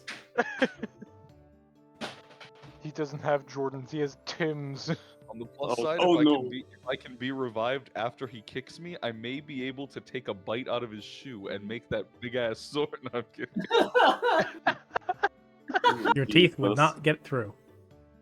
Alright, Jesus. alright. Anyway, No. So breakfast is Anyways, done. Give me one nail. Give me one nail. One nail. I need one nail. That's true. I need one nail. Anyways, alright. Breakfast is Hold on. finished. we'll tell that to Chico anyway. Cool, thank you. Listen. Today's been a day already. The Mhm. day just started. It's been a day. It's barely like 7:30 in the morning, and it's already been a day.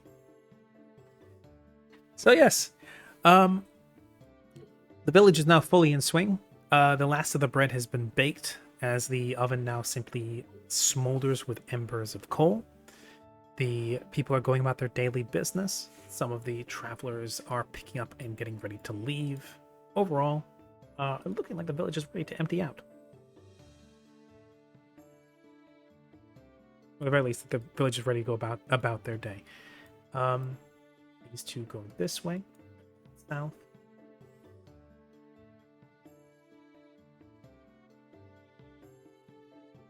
And of course, Diego is still here. Naturally. Thank God he's still here. What would we do without Diego? Exactly. Vair heaves himself out of the flower bed that he's just kind of made his home for a little bit. The flowers around him have visibly wilted a little bit, which is something he's a little bit sad about. But then he picks himself up and moves away. He does. So, we had some... I guess he's speaking in Draconic in this case. Says, we had somewhere to be, I think. Indeed, and I would like to make a detour in of some capacity. I'd like to speak with this, well, from what I can only imagine is a druid king, but I don't believe he's actually a druid. I don't know, we'll have to see. That'd be an interesting character for sure.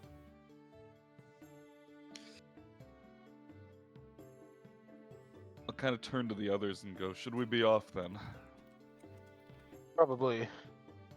As long as we can conglomerate all our things together. Mm-hmm.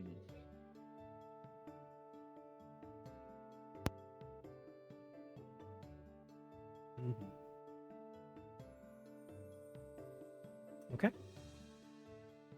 Also, I'm going to be right back real quick. Okey-dokey.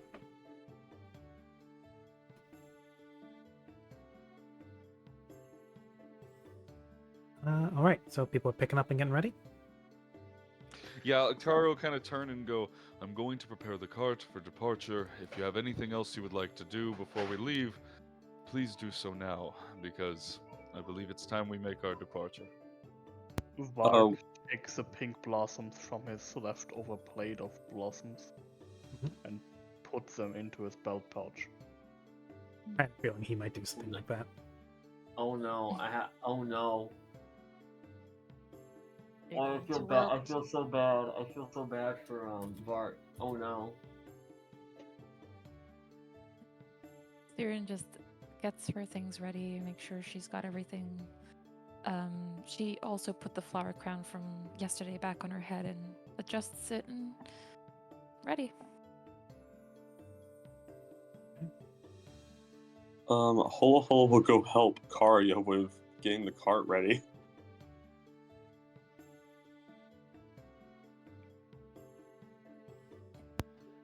But from what it seems, it appears as though everybody else is pretty much ready, I guess. Yep. I like it. Okay. There are no attachments to this place. Wow. What? We just made a pit stop. That is true. This was just a pit stop. It's not like That's true. it's not like the last village where we arrived and then we had to stay there and then we had to save them and then we had to fight off an army and then we had to go, all right, cool. Yep. And then we had a very emotional goodbye. They see a million of us. They're not going to That's remember. true, but Siren has emotional ties to every village. Yeah. Get your Simply for trauma it being out. a village. She's what do you call it? No. It's what do you call it? It's to. Yeah, she has emotional ties to every village. It's kind of like a trauma response after losing hers. Exactly, it's a trauma response. It's in a weird way, VOMO, fear of miss. Well, I guess it would be, I guess it would still be FOMO, fear of missing out. Mhm.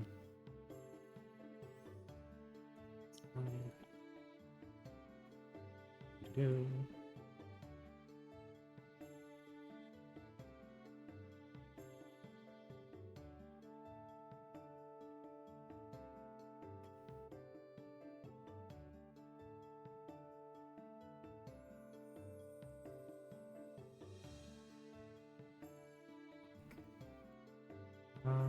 There's Esmeralda.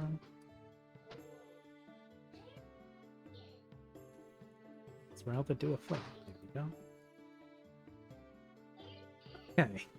So, you guys pile into your wagon and hit the road once more, making a general kind of wobbly line towards the capital of Lobity.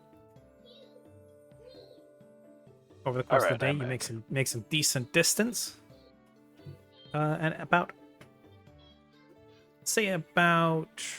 late afternoon, you do come across what looks to be some sort of station partway into the woods. As you're still kind of stuck on this semi-outside road after the detour. You're not quite on the main road yet, but where you are gets close to joining up.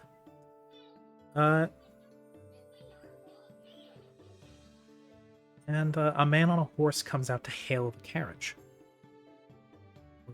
Oh, The wagon. Oh shit. how long have we been on the road?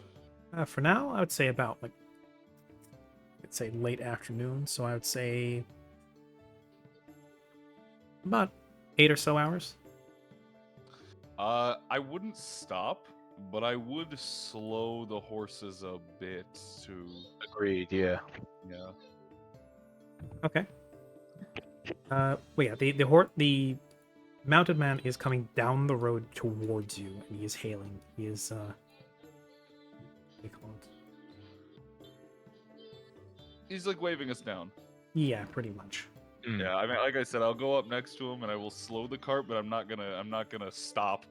I'll just kind of slow down enough to go, yes, what do you need? And then continue slowly moving.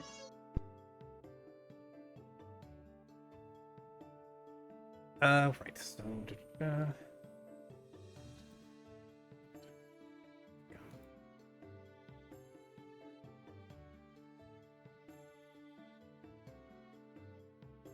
right. He just holds up a hand. If you could hold the wagon for a moment. This is a customs check. He pulls out I see. a furl of paper, which unfolds in his hand, droops down a little bit. There looks to be a wax stamp at the bottom. The man himself. Did we reach the city? No, not yet. Where are we now? You are currently. We're just like, we're walking still. Well, not walking, we're like. Wait, you guys are still traveling. on the We're road? On the way. Yeah, you guys are just a short shot from hitting the main road, and after that, you'll be like just a couple hours away from the capital. Is this guy alone? Actually, from what you can see, there's one other person waiting a little further back. They both seem to be dressed in like a gambeson and a helmet. One has a box attached to the back of his horse, which looks like kind of like a tax collection box, as far as you can tell. To which he's just kind of holding up my hand and said, "We just need to stop you for a moment to verify, check what you guys are doing here within lands." Mallory will pop up and say, "Let me see that document. We'd like to verify if you are actually customs." Yeah, as Mallory does that, I'm gonna slow the horses still, but I'm not stopping until he reads that document. Here, And Wallace is going. All right, And the man. while this is going on, can I also do a sense motive on them Sure. to like try and suss out if they're like being legitimate? Mhm. All right. Can I help him with that Let's again? see. As it is, no. Right now, this is an off-the-cuff thing. Okay. You can make your own. You can make your own sense motive. Alright. 22. Okay. I don't know why your Yeah. portrait isn't showing up. How do I That is verify the weird. document? Like, what do I roll? In this case, Right. knowledge nobility maybe. Okay. Knowledge of Because I ability, still, Good. I still have the logistics for my profession. That is true, but that's more for like, what do you call it? Moving inventory and finding out prices and stuff. Like, though taxes would fit that. Yeah, sure. Yeah, since So you professional know, to be able logistician would to, help. yeah, since you know, to be able to make those orders and validate anything, you have to like deal with a bunch of official documents. Mhm. Here, a 22. Okay.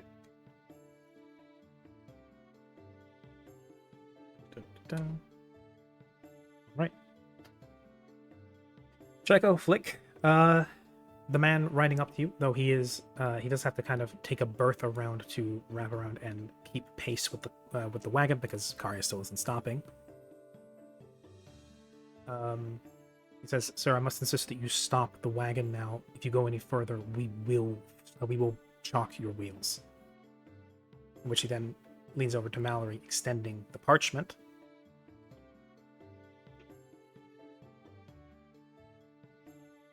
And is it a boy or is it a girl? It's an explosion. Welcome to a gender reveal. Oh no. It's a bomb.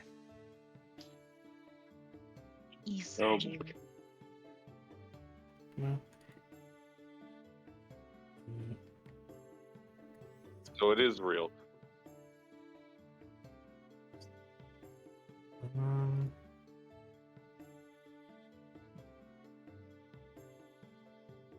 correct either.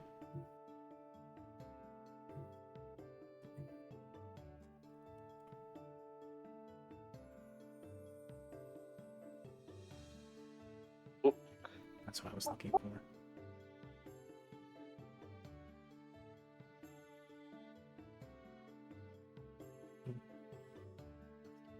Definitely not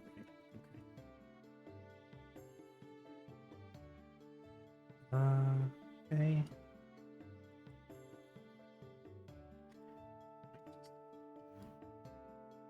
This sorted.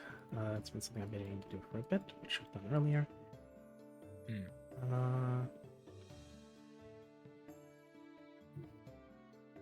Okay. You guys are looking over what you assume to be a tax collector or a guard of some sort, or at the very least, who presents himself to be as such. Mallory, you take the parchment from him. He doesn't make any sort of other actions, though he is warning Karya to stop the wagon before they have to forcibly do so. The man in the distance, it does look a little bit antsy, which you guys can tell. He seems nervous.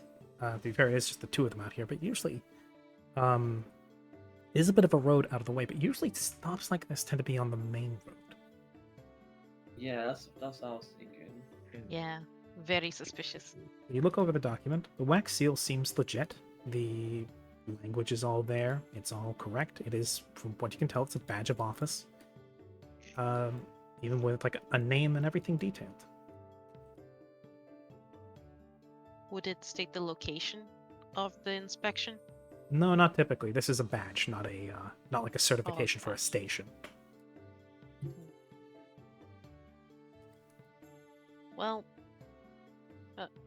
Karya would give a small huff and close his eyes and just say, Karya, the document seems real enough.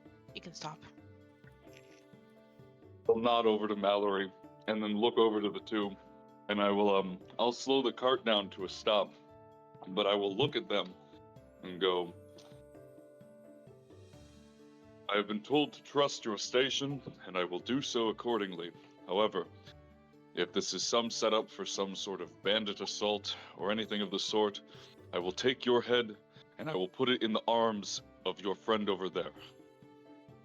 Okay, recoils a little But bit. if you are, I assure you, sir, this is no banditry. We just simply want to check who's there in your cart and what your purpose is here in our country. yes, of course, by all means.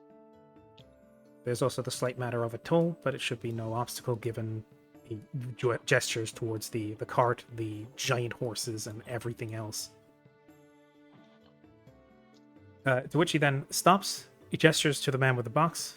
Does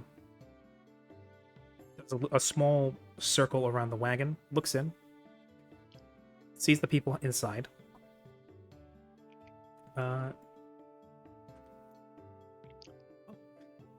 Grim has redeemed Goose Me. It's time to goose. The goose. Imagine if we'd held the woe till now. Oh, Oh yes, if you held the woe till now, this could go very badly. Not for reasons I'm going to state. Goose. I wonder what would happen if someone redeemed Woe and someone redeemed Boon at the same time. Well, you get a +1, but both it would be on a disadvantage. Oh. Stone redeemed wheel and then woe, it would be, I would probably say, advantage for your roll, advantage for the enemy roll. Or it could be something like both things happen. Something good True. happens. True, For both we could do it that parties. way. That would be interesting. So yes, the man trots around. He looks into the, what do you call it? He looks into your carriage. He looks at the cargo and inventory. You're keeping it like the back section. Seems to note it down on a board of some sort. Monkey's paw. Second. Let's see.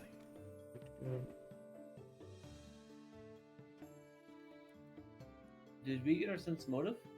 Or... Yes. Overall, these guys seem a little bit skittish, and it's a little bit weird that they're out here. But the documentation says they're legit. Weird.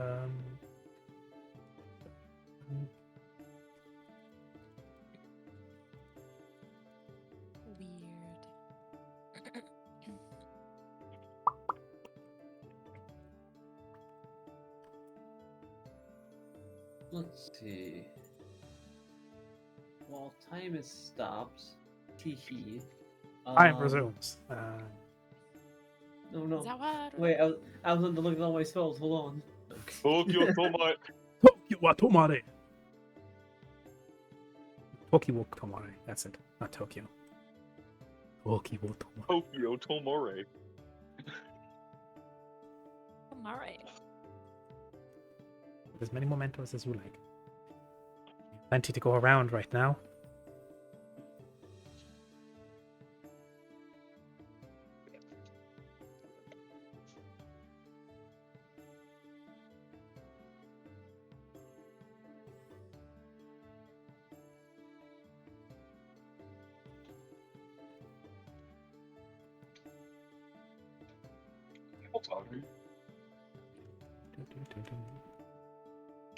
There we go.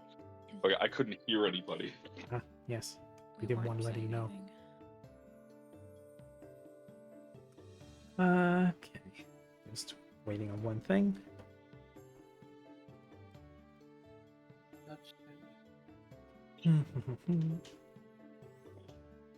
Okay.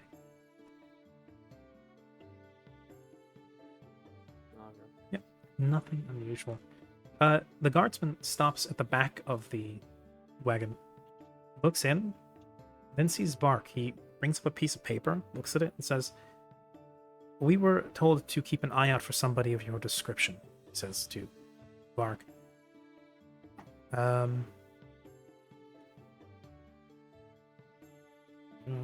Mark slowly lowers his book. Slowly gazes at the guard.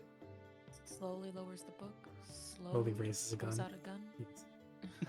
Yes. He says, Soulless. "We were informed that you Bark. were the next of kin to a individual of interest, and that you might know the location of something that the state is currently looking for."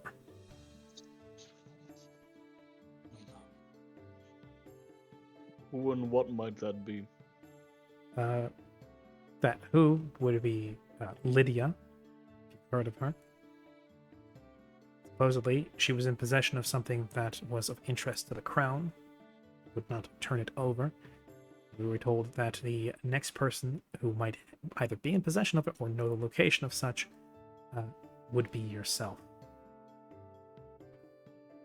You are Vark, correct?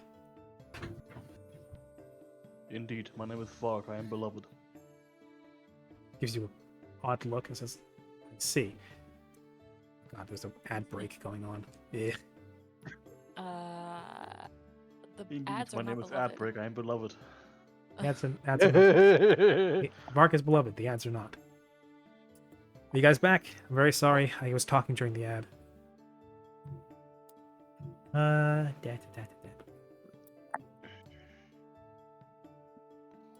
Anyway. Right. So, you wouldn't happen to know the location of a key of a sort, would you?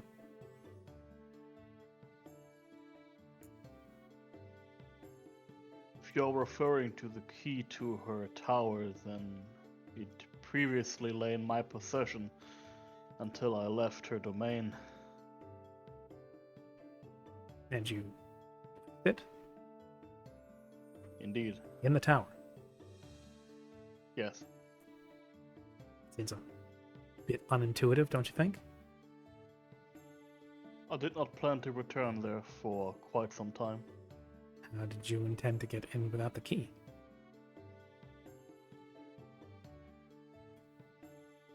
Is this information necessary for the matter at hand? It is, considering the key It is is of not. interest to the crown. What item does the crown seek? I might be of more use if I would know what it is they're looking for.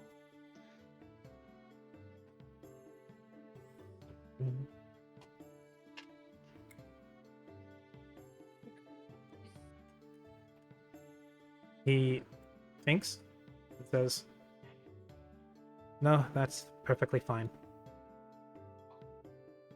As he then urges the horse to trot back a little bit, and then says, "He's in here, but he's not handing it over. We'll take it off him." And you hear a crack of wood as logs fall behind the wagon, blocking the road. I cast premonition. Oh, bloody hell. Before I had a feeling it was wait, gonna happen. wait, before we divulge into this, I would like to stand up, and I would, because I'm at the Intimidate? front. Yeah, I'm literally going to intimidate. I'm going since I'm out of the cart. I'll take a step. I'll step down from the cart with my great sword at the ready, and plant it in the ground, and go. I need to ask you a very simple question.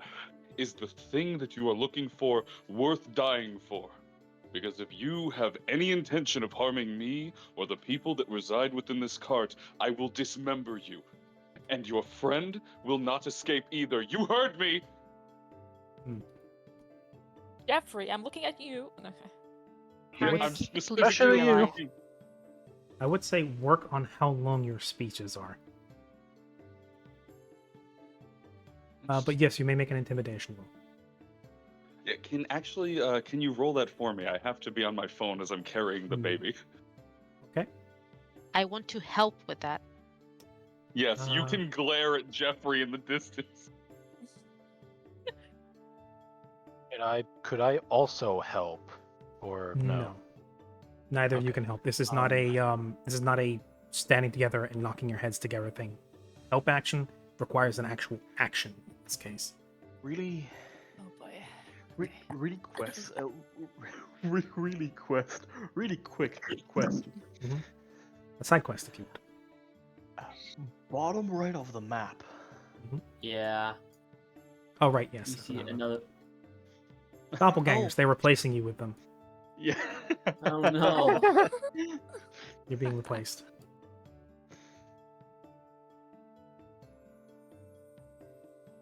So what spells did I prepare today? Let's see. Da, da, da, da. Da, da, da, da. It's not bad. Lovely. Yeah, Mallory would like to shout out to keep some prisoners. At least, like at least 3. You know, at least 3 of them. Please. 3. So my question to you, real quick, Quest, before the fight even starts, which one was the one who yelled "cut the back"? Was it the one in front? This guy right here? No, I Yelling. think it was the one in the back here on the horse who was talking to Varg. Yeah. Oh, that. And he's the one who said to cut the trees. He said, what do you call it? If I remember correctly, he said something like, he's in here. He's not turning it over. We'll take it from him. That kind of thing. And So, then okay, they're so- blocking off an exit. So what I'm hearing is he's if not the leader, the pseudo leader. Possibly. Could also just be he Not was there to give a possibly, signal. yeah, because he also, yeah. Either way, he's Even important. before they may stand down. I don't know what my intimidation was. It was a 26 It or was a 28. 28. 28. Oh, that's not bad. Yeah, not bad at all. 28. Oh, not bad.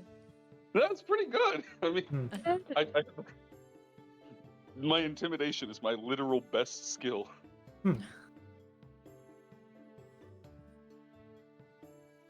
They step back a bit. Like, a bunch of them step back. They pause. Then the one at the front says, "No, he's right. Not worth killing over."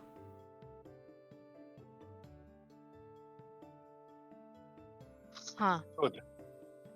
They recede to the Thank trees. The you. one on the horse trots off to the side. Again, him disappearing into the brush as well, as these individuals seem to dissolve into the undergrowth. And this one turns, trots out again, going off down seemingly some sort of animal trail. Do you have averted a combat encounter? Fuck. Yeah, good. Okay. Oh. I'll turn over to the rest of the. I'll kind of turn back to the rest of you guys. And I'll go, well, that is settled. No blood needed to be spilled, so that's a plus. Well, I was looking more to that, but That it's was a okay. close call. What? So, quick question for the GM. How far away would you say we are from the city? Still a few hours. You're about an hour away from joining up with the main road, and after that, it'll be a couple hours and you're at the city. Okay. So then... The document that the writer gave to Mallory. Mhm. Mallory gave that back, right? That is what was assumed, yes. Yeah. That is their badge of office, or was, or Right. assumed was, appeared to be. So he would need that.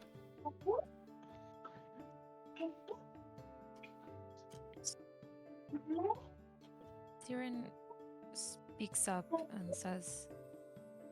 No, So, Holo before you even speak, Holo's gonna hold up a finger. He's like, no, not yet. And I am going to cast a funny little spell I learned when I was in fucking Mordon. I'm gonna cast Silent Table. Silent table? Yep. Read it. Oh, that's Like sitting at a cool. table. And, what do you call it? Everybody else outside of that area, it looks like, or it sounds like you guys aren't saying anything. Oh, very cool. smart. Would That's they actually still see really us- nice. Would they still like see our mouths moving though? Oh yes. Probably. Well, If they can lip read, they'd still be able to tell what you're saying. But in this case, if people want to try and hear what you're saying, it's much more difficult. Well, while Yeah. they are doing that quest, I would like to clear off the road. Just it won't I mean, take the logs long are for me. behind you, but yeah, if you're being considerate and just clearing the logs away, absolutely, you can do that within Yeah, like 5-10 minutes. Exactly. Okay. I'll just drag them. I will then wait to say what I'd like to when everyone is back at the cart then. Yeah, Mallory is going to hop off Esmeralda and onto the cart. We should probably have our conversation first before we move the logs because of the duration. Well, Yeah. that's actually, honestly, I'll probably just push him out Oh, of yeah. the way, and then I'll climb back on because it's cast on the cart. It can move with the cart. We can get moving again. Mm-hmm. It's 1 Yeah. minute per level, or level 5, so 5 minutes of speech. Yeah, Okay. I'm literally just gonna kick these out of the way with relative ease and then move. Okay. And what I had to say was quick anyways. Mhm. So then once everyone is back, Siren will say, so, it seems like Vark and I think pretty much all of us have people that are looking for us. Perhaps aside from myself, but then again, I'm not sure. I think before we reach the city, we should come to a consensus on what it is that is possibly after us, if we have any bandits or bounty hunters or people from a society, from the crown, anything that any of us may have against us we should bring to the table so we know what to look out for, what to protect ourselves against, so we can be prepared, help each other, and if necessary, any possible way of disguising ourselves. We should all talk and be prepared and communicate.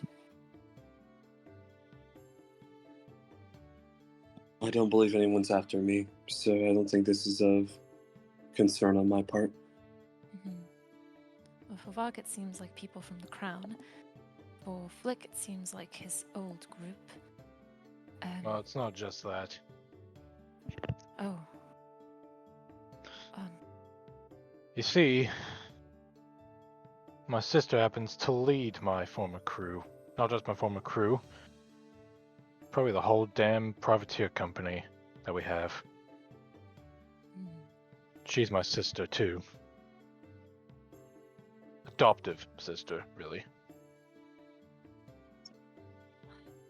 I see. Family ties. Speaking Yes. of family ties, Karia has, apparently, a legion of dragons that could possibly be searching for him. Oh, I don't remember where that have any came up. solid evidence of. Yeah, I don't remember when that came up at all.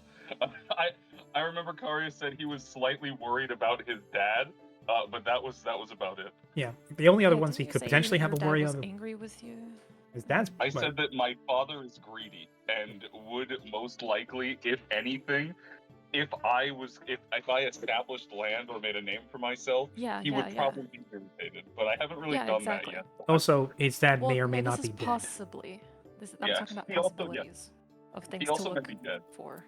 I'd say one thing that's Either a way. potential issue for Karya in his mind might Yeah. be his siblings, those who survived the Yeah. attack. Yeah, If my at all. siblings could be a problem. But nevertheless, I think we need to focus on the topic at hand, which is Bark literally being having something that has caused these people of the crown or potentially not Yeah. to hunt for him.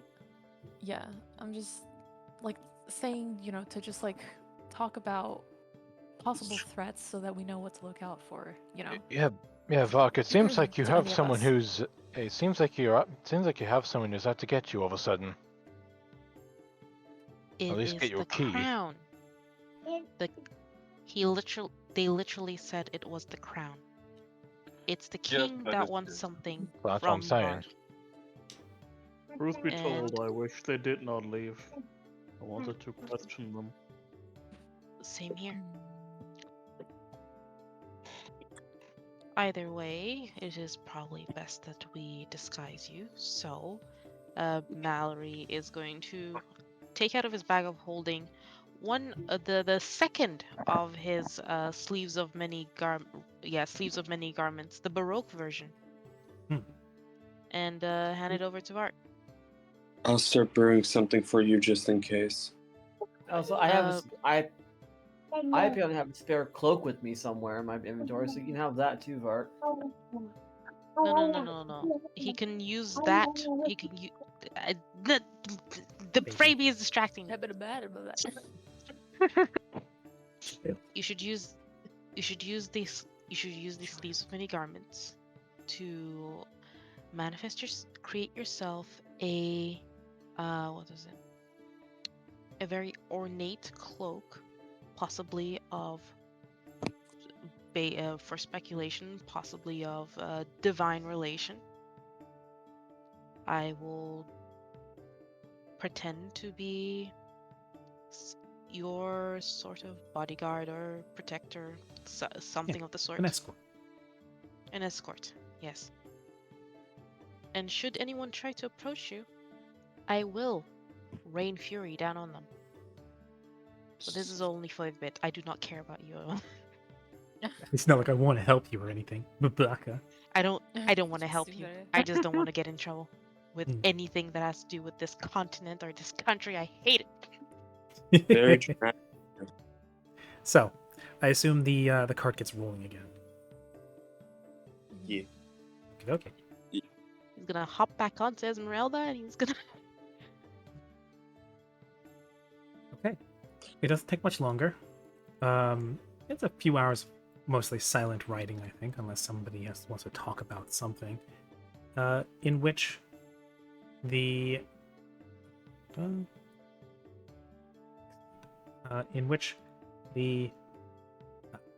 city of Lorbany, with its towering buildings, its high wall, loom on the horizon, putting a very different image in the skyline compared to Mordon. The buildings are high and wide. The stone it's made of is, from what you can tell, probably granite. And the way that the evening light hits the walls, the little bits of quartz in the stone walls sparkle as the sun sets. There's, well, you can tell, a large cathedral. There's monuments, and even from here, you can tell that the city is massive, vibrant, and packed to the brim. And as you draw closer, and it begins to get to sundown, you hear the sound of a bell tolling in the distance, further within the city. The gates are open. People are being permitted through. The guards are doing a basic check of anybody who passes through. And through the gate, you can see the cobblestone streets and a thriving main street that goes all the way straight shot to the palace. And as you approach the gates, you hit a bit of a line, though it's not too slow. You do have to kind of stop and start a little bit, draw to the side, wait, and then you're bade to come to the gates so that the guards may inspect. Can I get another sense motive from those who are interested? And possibly a perception. Like me and Checo? Or Maybe those who are particularly suspicious. I know that some of you were suspicious during the encounter. Ah, okay. Yeah, there we go. Perception also. If somebody could do so for me, I would appreciate it. Not Oh, that we need it, but I am certain. Mallory. I think that's not going to be necessary at this point. Yeah, it doesn't need to be. Mallory, you are... Ooh. Mallory, you are on alert ever since that encounter in the woods. You already had your hackles up because you were coming to this continent. Now, after that encounter, your eyes are keen, and you notice some things about these guards that you didn't see on the last ones. You see little bits of heraldry, the fine stitching, everything. And it hits you now, hindsight being 2020. Oh, hey, Vark. Hindsight being 2020. Those were disguises. They were well put together, but they weren't anywhere close. They were close, but they weren't quite the real thing. These are the actual uniforms. These are the actual uniforms. These men hold themselves with no nervousness. They know their station. They've been at this gate for hours on end. They don't have the energy nor the will to put up a front. These are the actual guards of the city. What you ran into back in the woods were falsehoods. What they presented you with was a very convincing forgery. Oh. Yeah, that's what I had suspected when they approached us with only two, and then on a back road. I was like, all right, not on the main road either. So Exactly, not very creative. Maybe it wasn't the crown. Yeah, no, it wasn't certainly. the crown. Oh my goodness. I knew it. The only other sensible notion would be that it could be someone from within the friggin' what's it called? The Society Quadratica, Society yeah. Quadratica, Yes. but even I mean that does kind of make sense. It would make sense if there were other people lusting after the information. I think something got leaked though, and that something is very dangerous. You know, I don't know if we should just straight up narrow it down to the Society Quadratica. What we know and can confirm with evidence is that it was some people that were enemies of I'm sorry, what is her name again? Lydia. Lydia. Yeah. Lydia the Rose. Wanted something. Yeah, they wouldn't need to be necessarily enemies. They're just someone who's vying for something that she had. Yeah, they wanted something. So yes. Well,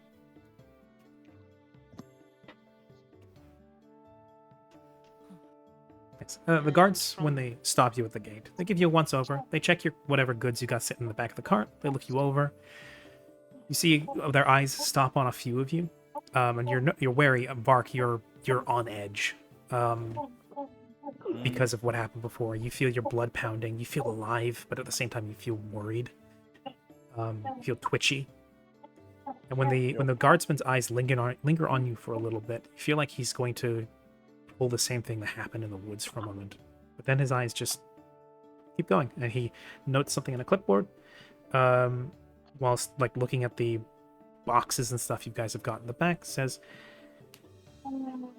"Nothing of note in here. You may continue." As he then steps to the side and allows the next cart to come through. Yes, every party is kind of suspicious, but in this case, nobody here in the party is actually presenting in a really truly suspicious way.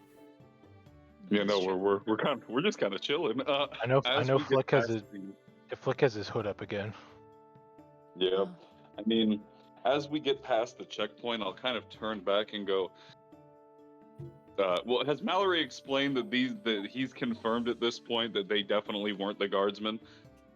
Or have we all? He would have. Yeah, I figured. Yeah, as I'll you kind of turn back to the others and go. As you pass through the gate into the city itself, Mallory goes about explaining it. After that, I would turn and go,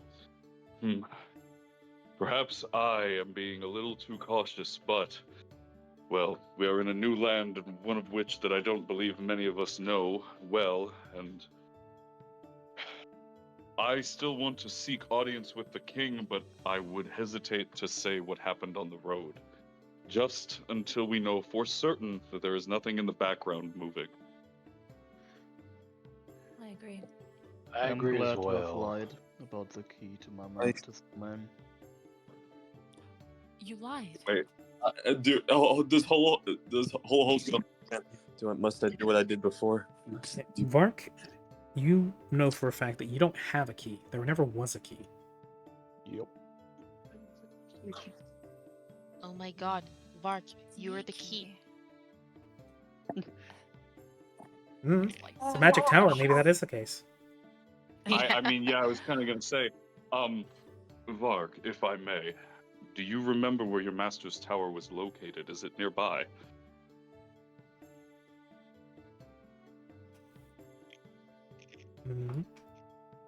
Joe looks around. It is to the south of here. No, actually. I believe I went over this last session, but it may have gotten glossed over. Right, her home is in Naya, but the tower is in Lorbus. Her ancestral home is in Naya. That is where her family would be. Or what was left of it. Whatever comes from that. Her tower is in Rosino. And then in perhaps section to the east of here. Perhaps before we reach the society and these potential prying eyes that may have ended up coming from them, it may be best if we take a detour to inspect both the tower and her ancestral home. If you would be willing, at least then we may be able to point what they're looking for.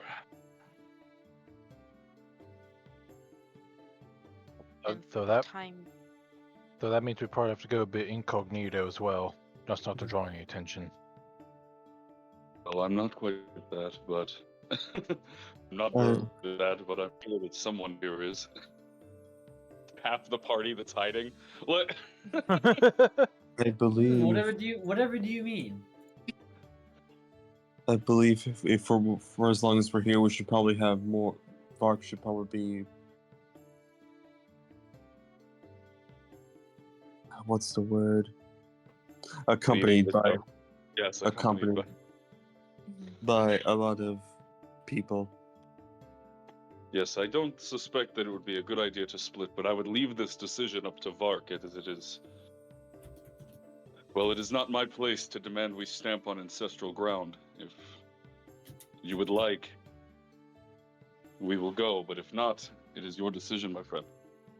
I would like to visit, if only to make sure that the wards still hold. That being said, I am worried about being tracked and followed. Yes, Yes, I was about to say Mallory can most likely handle that. Yeah, I can handle that. I'll eliminate any threats, or rather. Well, Yes, having someone off of the wagon, following behind us at least, or off the beaten trail, well, it would be nice. very well. And then Mallory will do a thingy. He is going to dismount from Esmeralda and have Esmeralda follow, the track. Just stay beside the giant mastiff horses and the wagon. Have them just give her the simple command of following them. And he is going to basically meld into the crowd. Okay. His sleeves of many robes are going to change into that of something very mundane and blends in with the rest of the crowd. Mm-hmm. And his hair is also going to grow longer because he is going to dress up as a woman. Let's see. Oh. This would be the Yes. I knew it. Malaria. Wait. malaria. Malaria. Malaria. Sickeningly beautiful. So, to describe the city to you guys, it's now you are in the walls and you are going down the main street. The main road is lined with shops. There's stables towards the front gates, but the city itself is roughly diamond shaped, with two more gates to the east and west, and of course there's the palace to the north. The main thoroughfare is aligned with shops, and there are people going to and fro. As you continue, Mallory integrating with the crowd, and as the cart continues down the road, you see that the city is filled to the brim with intricate architecture. There's nature parks. There's what you see is at one point about halfway down the road, you see a large, what is advertised to be a people's health clinic. There is what touts itself to be a magical academy just down one road heading towards the east. The city is primarily built out of what seems to be granite, but there's also highlights and decorations of marble, almost like veins in the stone, and it gives the city an overall look of not necessarily looking like living, but it gives it a smooth, curved architecture, with primarily gray, but with highlights of white. The city overall is surprisingly clean for how dense it is. And you hear the rush of sewage underneath, of sewer water underneath. When you pass by grates in the street, there are what seem to be magical lamps lighting the road now that it's nearing evening. And you hear languages of all different types, and you smell food of varying varying backgrounds and flavors drifting and mixing into a melange. And Siren, of all people, will be the most sensitive to that. There is, in fact, the smell of what smells like almost spicy curry in the air. This is a melting pot of a thing. This is a melting pot of a city. So Mallory wants to fade into the crowd. What does the rest of the group want to do? I would also like to fade into the crowd a bit. Okay. Both of you Yes, are pulling. Both of you are pulling an Ezio. Got it. Yes. I'll go last. You can go. No, I was literally gonna say once everybody departs for the cart or whatever they're gonna do, I'm gonna find a place for it, and I'm not gonna hide it all because that would be very suspicious. Yeah, I'm not hiding either. I'm just continuing to be good old Aiko. Yeah, I think I'm also Well- gonna go with the people that are not trying to hide and just kind of casually chill. Okay. Maybe help also find a place for the cart. So that sounds like Draco or Aiko, Karia and Siren, with Mallory and Flick fading into the background. What are Holo Holo and Vark doing?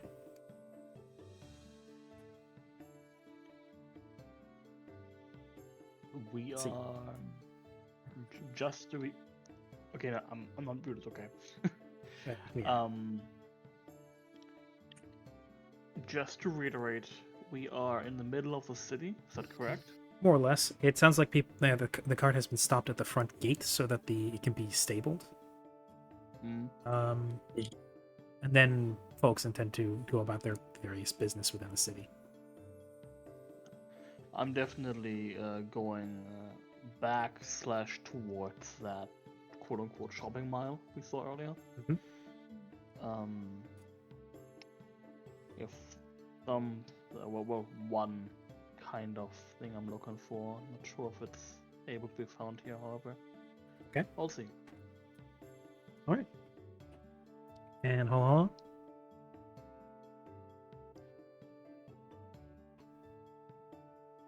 So, real quick again, I know where we're at right now, but what are the other members of the party doing currently? So, Siren, Karia, Aiko intend to stick together, not really be surreptitious in any way. Mallory and Flick have dissolved off into the crowd. Vark intends to go shopping. Holo Holo, seeing his friends go away, is gonna just wait. What time is it out? Actually, I take it it's like, Sunset. is it around nighttime? Sunset. Holo Holo's gonna look for a tavern or some place to sleep.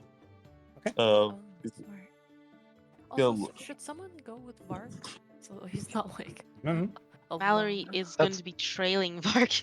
Yeah, I was guess about to say I'll that, be- that was kind of what I was going to elaborate on. I want to kind of blend in with the crowd, but still be within like earshot and eye shot of the rest of the party. So yeah, not going too far. All right. The Yeah. both of you give me a stealth. Question, DM. Yeah, What's basically that? running reconnaissance. How many Volpine folk are around here? Not a lot. This, Okay. for the that's first time in a good. long time, you do see the hint of fluffy ears poking out over the heads in the crowds. First time since you left home, actually. But not common. Okay, so so guess what I'm asking is, or what I get from that is, I'm kind of sticking out, which is, given what happened not too long ago, is good because eyes are on me, not who I presume you will allow me to follow, Vark. So you said stealth, yeah? Mallory and Flick, who are trying to be sneaky, stealth. Yes. This is like a stealth roll to blend in with the crowd initially, right? Then I will- not the best. I will say, thanks to your sleeves of many garments, you get a bonus to this. Well, awesome. Say +4. +4. Let me see what my stats are like right now. I'm assuming you're turning off your Yes. halo for this. Yes, very much so. So you just have the horn to worry about. Mm-hmm. Even Wait, then, wait. If you, Wait, dro- wait, if, my- you dro- if you droop your hood over it properly, you can actually make it fairly unnoticeable. oh no, he's gonna be parading as a sort of a lightly colored tiefling lady. That's it. But Yes, stealth is at a the +4. bonus is a bonus a circumstantial bonus? Yes. Circumcision bonus. Also, I'll be right back in just a second. Okay. Yeah, I was gonna see if I can stack that with blend, but no. Okay, 4. I Well, no, just circumstantial had bonus the is realization. stacked. It does? Circumstantial bonus is stacked. What you were saying, Aiko? I just had the realization. I don't know why it's taking me this long, but Mallory has a horn. Yes. Quick, someone find me some rings. Oh no. What? Gonna do a ring toss. No. I then- can't believe it's Yes. taking me this long. I mean, you could use Yes, his it's a halo. very beautiful horn as well. Hello, sorry, I got a call. Did anything happen? Nothing not yet. spectacularly. I'm just Ring waiting for Mallory's roll. Also, Yeah, very I'll- off topic. Alright, I'm back. But I just thought I'd say real quick. My brother was just born, Holy shit! Oh, Congratulations! Hey, congrats! Congratulations! and I got sent a Congrats. picture. I got sent a picture of what he looks like, and he Yeah. looks so pissed. He's like, I want to Yeah. go back. How dare you! I never asked for this. Merde. Local boy born angry. Never asked for this. He looks so upset. Like, please take me back, bro. Send me a picture, send me a picture. I'll send the picture. Oh yeah, but Rami, I will use the blend potion finally. Okay. Oh, the one I gave you, yeah. After all these. I've been saving that because I haven't been needing it. Okay. Okay. So, you imbibe the potion. What bonus does it give? Oh, a +4 to stealth. Okay, so you total of +8. As you imbibe the potion, it goes. Well, normally the potion is intended for allowing you to fade your colors into the background. Considering that your clothes are already kind of doing that for you, that you're fading into the crowd, this just kind of makes you a sort of almost non-distinct. Nice. He looks pissed.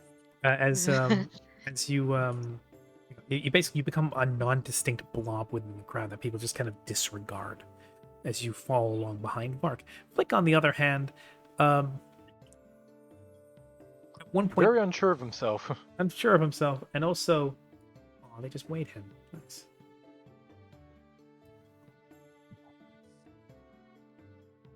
Yeah, it's a miracle. Yes. Flick, on the other hand, does the exact opposite of manage to stay inconspicuous. At one point, someone bumps him. It jostles the hood off of his head. His ears flick out into the open air. His robe gets flapped up by the hustle and bustle, exposing his tail. And soon before he realizes he's got a bunch of kids flocking around him, yanking at his tail and at his cloak. Very excited to see a cat person. Wait, No, do not grab that. Do not grab that. I just looked at his weight. Wow, he's a chunky fucking baby. Okay. He's pretty big. Yeah, my brother was chunky too. He was real big. Your brother's a chunkster. He's a chunk. He doesn't look like he wants to Didn't be. he do that? He's got giant hands. Yeah, True. he's a little preemie. So yeah. Yeah. Anyway. Right. Yes, I'm sure that whenever somebody wants to kiss Mallory, they have to like put a safety noodle on his horn so they don't poke. They have to put a safety sleeve on his horn. No, it's okay. It The tilts ball on up, the end? so it's alright. Yeah. Me impaling my head on Mallory's head. That's what they mean by use protection. That's yes, true. You just precisely. Tennis Don't mind ball on me the while end I of it. draw a feminine Mallory. His horn Also, is ribbed for your literally- pleasure. Anyway. Just draws normal Mallory, but with tits. Shut up! also, holy shit. And slightly high longer stealth hair, roll. don't forget that. Yeah, slightly longer hair. Totally not in the same cut as the person that he can't look into the mirror. Never. Anyway, so Flick is currently mired in children. Oh no. Oh. Mallory is following like a shadow, or like a blurry bit of what do you call it, oil paint on a canvas that would illustrate a crowd. Because I imagine that's kind of what he looks like. He almost looks like a faulty paint, like a brush stroke in a painting. This is what all the training in the woods was for. Yes. The rest of the group kind of just tags along, I think, with Vark, as he's intended to go hit the high street, basically.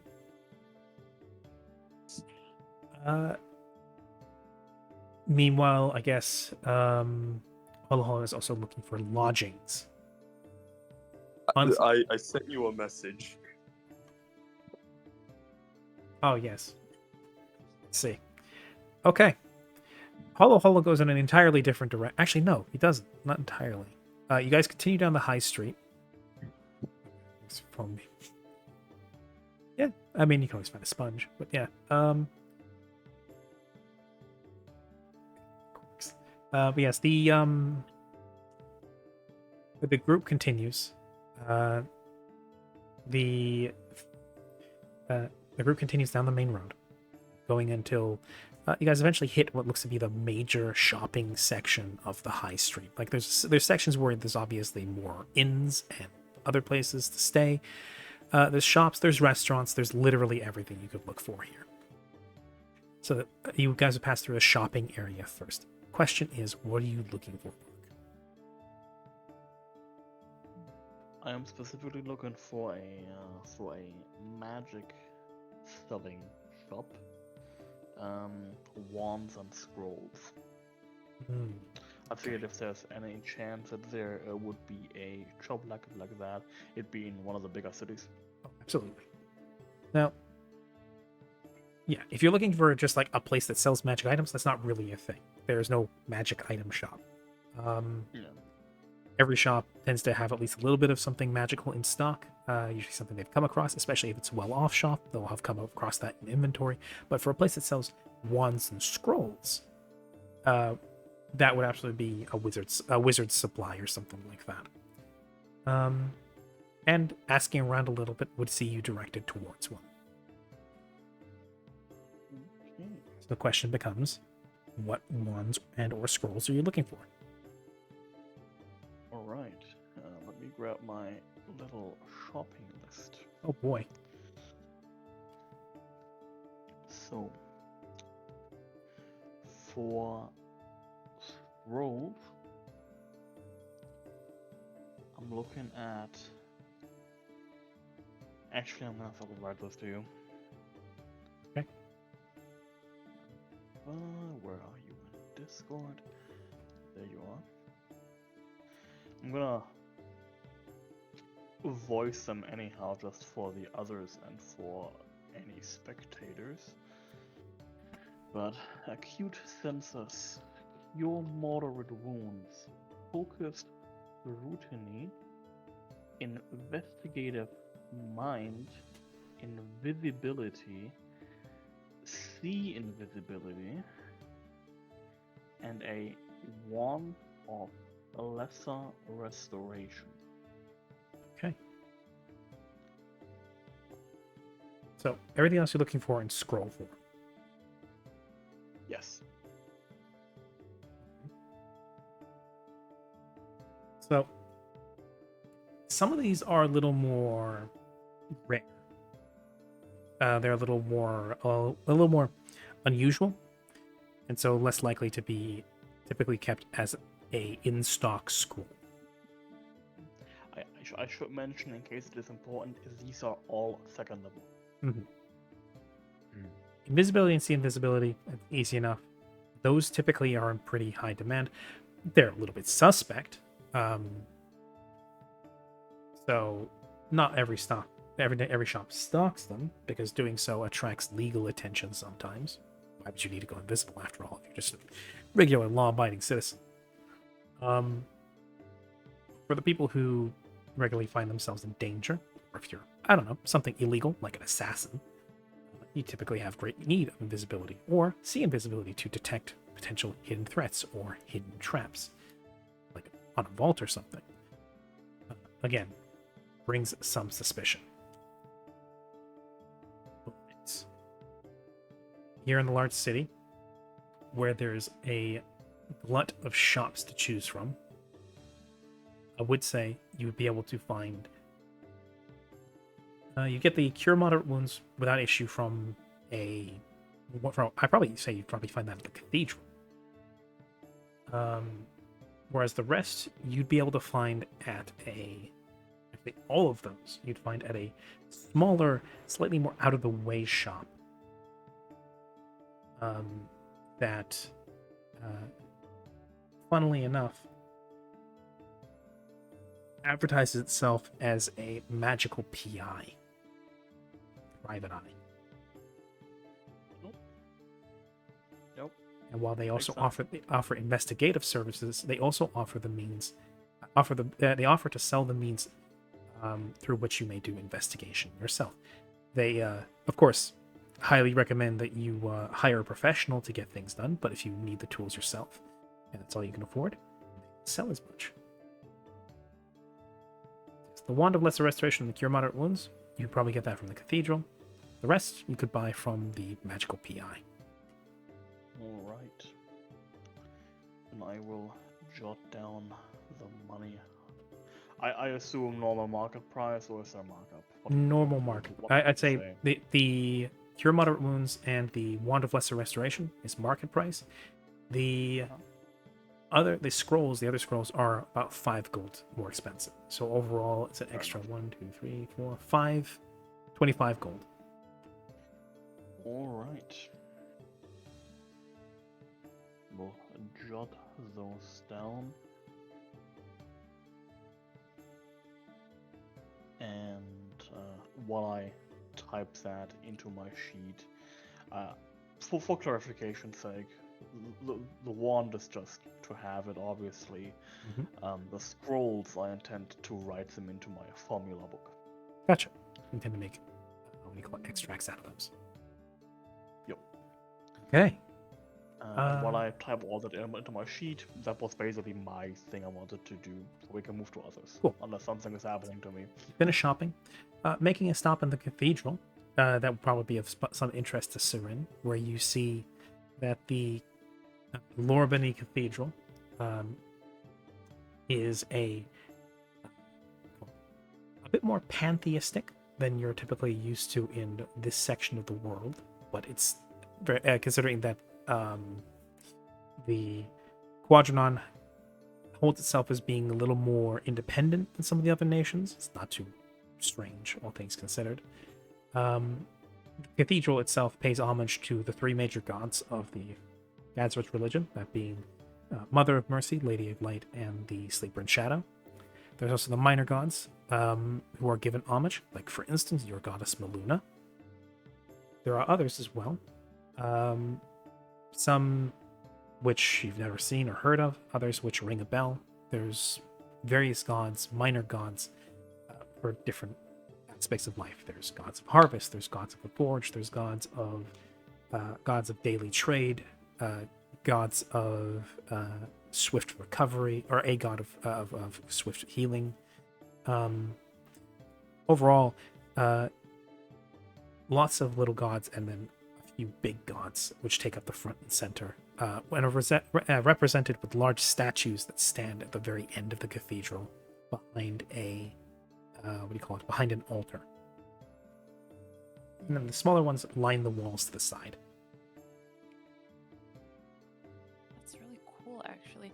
I think Siren would just stop at Meluna's statue, and the flowers that she didn't use during her breakfast, she would have put in her pocket.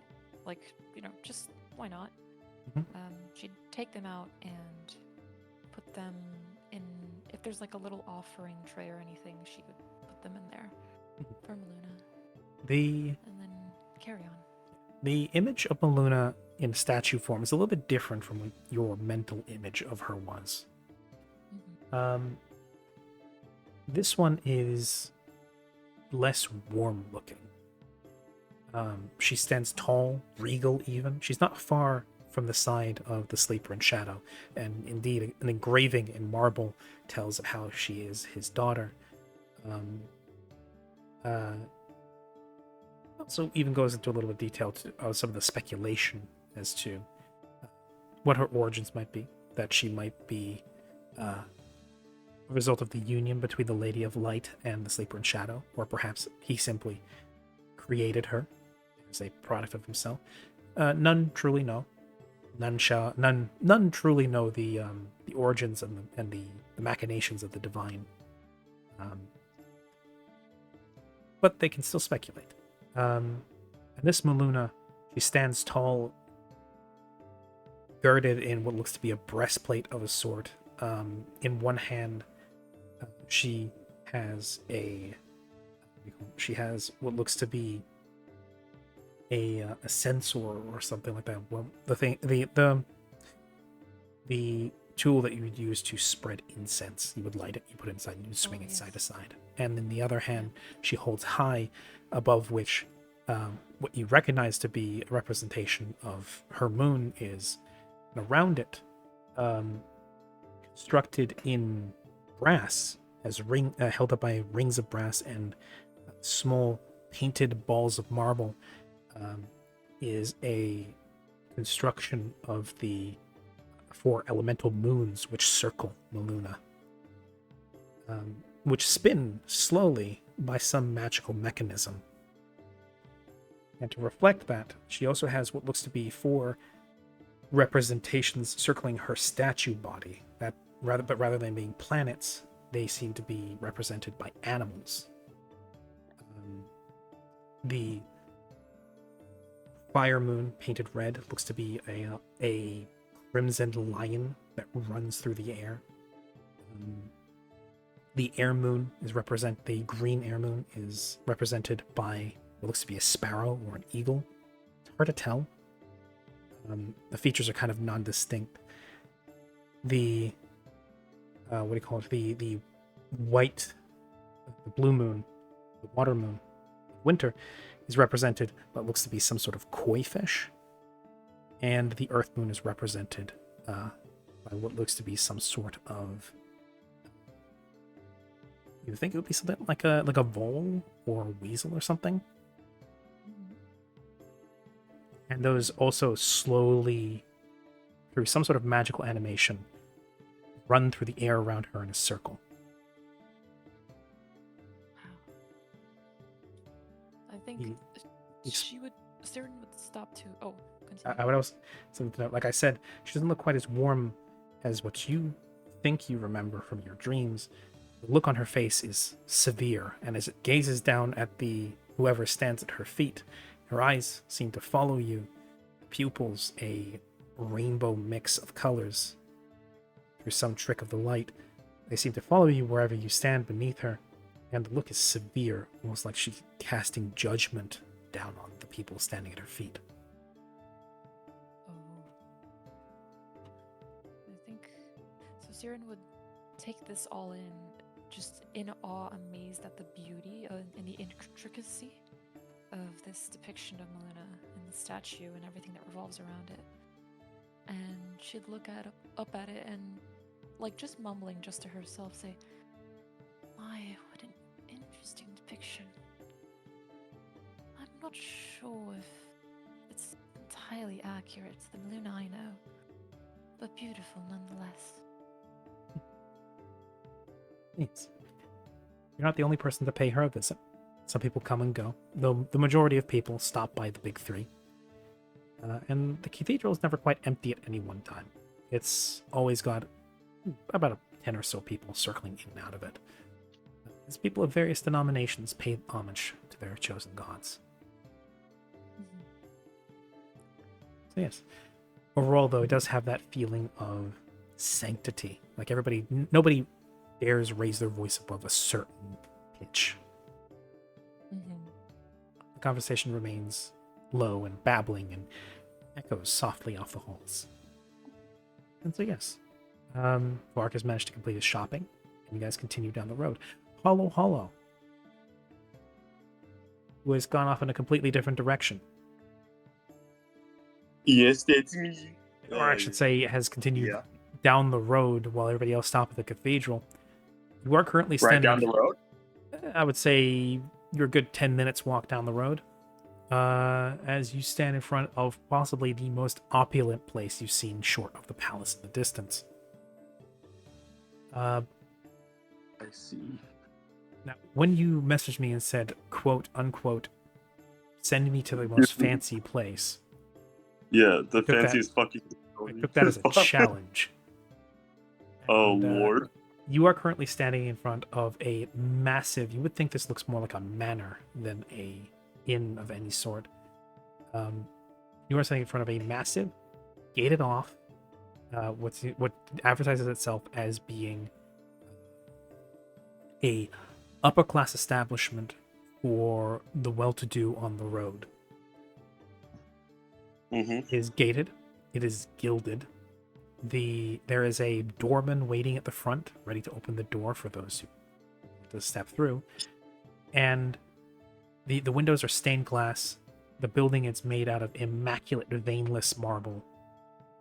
The inside, you see there's crystal chandeliers. You see there's fluted glasses on tables. This place is fancy as fuck. Mm-hmm. Oh, wow. Seems I hit the jackpot this time, and I'm gonna try to go up to the door. Okay. The doorman waiting at the front, who looks to be something of a middle-aged human man with a receding, graying hairline. Not so much bouncer as he looks more like a butler. Dressed to the nines, he looks you up and down and says, "Are you sure this is the establishment for you, sir?" I mean, I have money. Do you have enough? How much a night? Let it simply be said that anybody that has to ask that question probably cannot afford it. Are you looking down on me, sir? No, I simply do not wish for you to embarrass yourself by going in there and finding out that you don't have enough money. Well, tell me the amount, and we'll see. It's my first time in this city, after all. For a single person and one night in one of our most basic rooms, the Raffinio charges at minimum 1,000 gold. Oh boy. my goodness. And that is Oh with my none of the God. servantry, none of the amenities, the most basic room, without paying for breakfast, lunch, dinner, and additional drinks. Right. And your biggest? Oh my god. Ah, yes, the king's. Oh my god! The king's suite. That for well, the king and his family may stay there for free at any time should they wish to come stay at our fine establishment. That is Oh my God, it's the presidential suite. it's a luxury. It is a luxury suite reserved for the royalty of the country should they wish to come and savor the granditude of our establishment. But for anybody else that wishes to book the room on a day where the family does not come to stay, I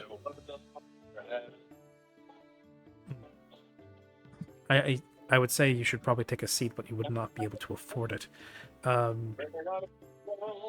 It is a minimum of we take only at first minimum. It seems to be gathering his words. It requires at least 6 months of advance registration and reservation. After which the stay is for a minimum of a week.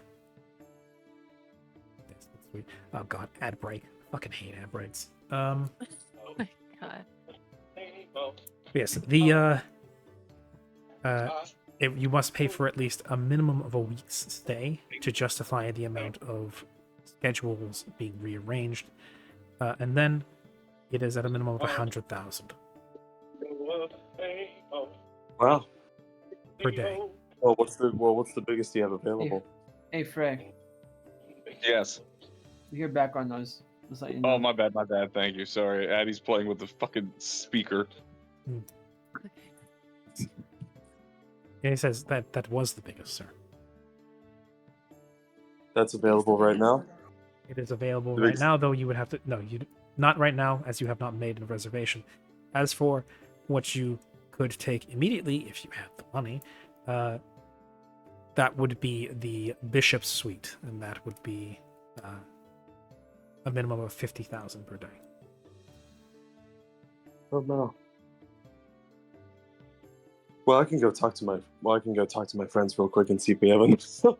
I'm gonna go talk to my associates. I'm sure if you pull your money together, you may find some way of making your night enjoyable. May I recommend other places to stay? Perhaps places more within your means. So welcome back, everybody. Pull a hole, we'll hear about. Well, there are fine places within the city, though not as fine as the Raffinio. that are available to all members of the populace with no such segregation or such high price points. And while they don't necessarily offer all of the extras and amenities that our establishment do, most find that those are not necessary to enjoy oneself. There is, at present, at least 3 other establishments just down the road there. He points back the way you came a little bit, where you'll find the average requirement for one of their finer rooms to extend anywhere from between 100 to 500 gold for the night. Then the further you move back towards the gates, the more affordable those establishments become. Well, 500 gold a night isn't that bad. It piles up rather quickly if you do not have steady income. And we kind of have steady income at You at don't. Holo. It took you We several months. kinda. It took you several months to get a lump sum of 10,000. That's not steady. It is. Remember, Holo doesn't understand money. Very true. Very true. Yes, so he has detailed to you as to why this place is probably outside your means and recommended you some slight compromises. Still nice places, but not this place. I'll go to the second best. Yeah, second best. Their basic, or I wouldn't say basic, but they're one of their more affordable rooms will run you about 500 gold per room per night. Each room holds up to about 4 people. Dang. And we have a 1, a 2, a 3, 4, 7. 5, 6, 7. Yeah. And then 8 plus So the drinking. do we really count it though, Joe? You can count out Mallory because he's not going to be exactly with the party for the time being. He's going to be around. He's going to be close by. You can call for him, but he's Is not he gonna get a room at the fancy ass hotel? No, he can't afford it. Yeah, honestly, the one thing that I'd like to say is everyone's like, all right, let's go for subtlety. Let's keep our heads down. Let's make sure everything's okay. And goes, all right. And then Hollow goes, I'm going to go to the most expensive and high-class establishment this city has to offer and put my 7 friends and their super wagon up in it. To be fair, those places have excellent security. But yeah, That's true. but yeah, the Listen, question becomes it's where all- would Mallory be staying? I don't think Mallory's comfortable sleeping in an alleyway. No, not really. So yes, But Holo will get 2 rooms ready up for the party. Okay. Essentially at this point. The inn itself is the Vasquicio, and it's a place that's just down the road from the Raffinio. It's a nice place. It's not gilded like the Raffinio is, but it does have high spiked fences. It has guards. It has a man at the door. It has good food, good drink, brightly lit interiors, crystal chandeliers, and more than enough rooms to accommodate. And they don't have any special suite like how They have the other one does. they have good they have classes of room, but they don't have like the royal suite like they do at the Raffinio. Okay.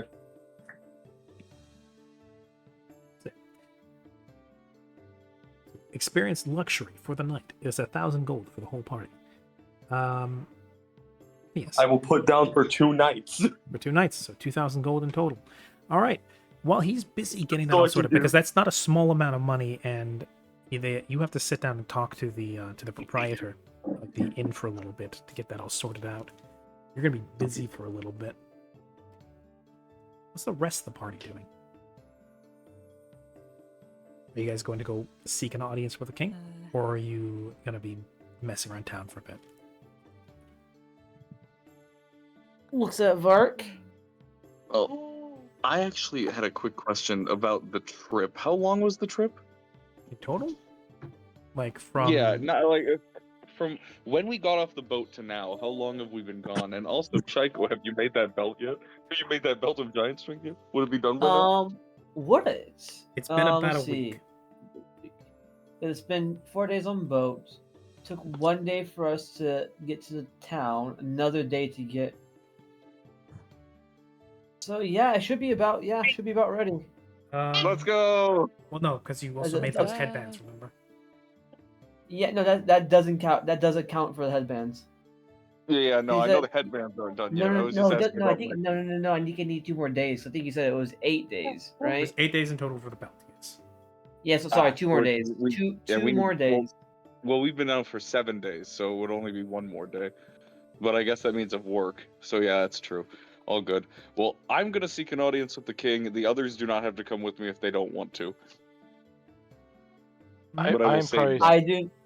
I'm probably still gonna do my best to try and shadow Vark, but this time, and I completely forgot to put this on, but I still have my Stalker's mask, which gives me the +5 to stealth. Hey. So, if you'll allow me to like continue to watch over Vark and some of the others who are still that you lingering finish being a around. plaything for the fucking Yeah. to these children. Yeah. Yeah. When the children eventually get bored and decide to go off, Flick is gonna slip away into a side alley, pull out his freshly bought Stalker's mask from not too long ago, and he's going to throw that on. I had actually a question. Wasn't the Stalker's mask the one with the grimy description of what it was?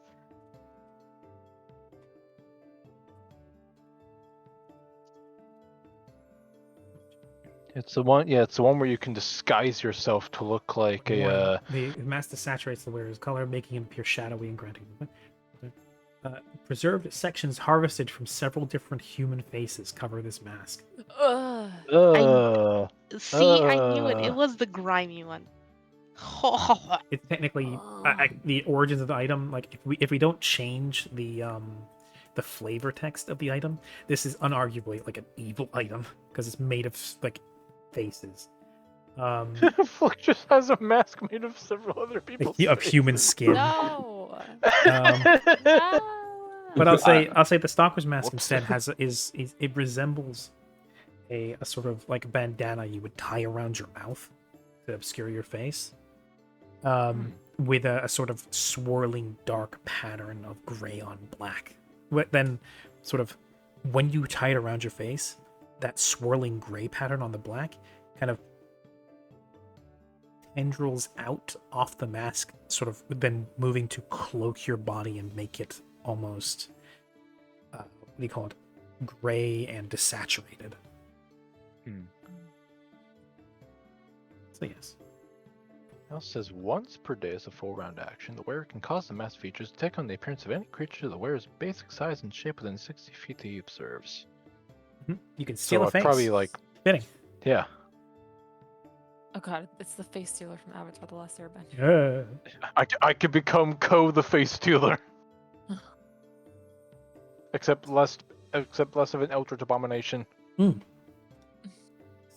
also, I do have to go soon. I was about to say we're gonna wrap up once you guys reach the gate of the palace. Yeah. But Anybody yes, going with Flick. you may make that stealth roll. go. Sorry. You may make that. Yes, no worries.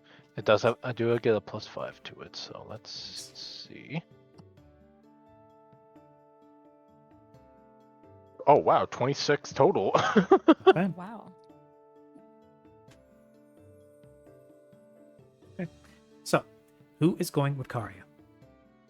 I am. Okay. I am. know I what do not else to trust do, him honestly. alone. No, I don't trust him to be alone, especially with royalty. I will not go. I will abstain. Okay. Me, I don't know what else to do, so I will accompany the Okay. seeking the audience with the king. Yeah, baby. Yes. Mallory is going to be shadowing Vark. Vark, what are you doing? I am contemplating whether I should attend with Karya or not. I will also. I mean, if don't- you I think that will also if you decide do whether go- whether Mallory and Flick go as well. Yeah, I mean, the thing is if you go, there are two things that could happen. It could either then draw suspicion from just you onto all of us, albeit, admittedly, if those bandits that did come after us were in any way related to the crown, it could have alerted them to the very point that hey, they're together, but we could have played that off. If you come with us, we may be able to get a solid evidence if they're actually interested in you. For Yep. better or for worse. No, I'm going with. I Okay. don't plan to have a speaking role, but I am coming with. In that case, I will go with. I assume that's the case for Mallory as well, considering he wants to shadow Bark. Yeah. In the Yes. statement. Okay. You guys will come down the road just as Hollow Hollow exits a very nice looking hotel. And Hollow Hollow, you see the rest of the group coming down the road, heading down the road in the direction of the Did I get a palace. room number? Did Got I get two a room rooms. number? Yes, you did. Room 305 and will- 306. I will hand them. I'll hand the one of them. I'll hand Siren keys to one, and Holo Holo will keep the other. That guy's both rooms. Oh, Don't ask the that's- price. Don't ask the price about how much they all Hello, costed. hello. I have to ask the price. Hello, hello. How much money did you spend on these? No. 2,000.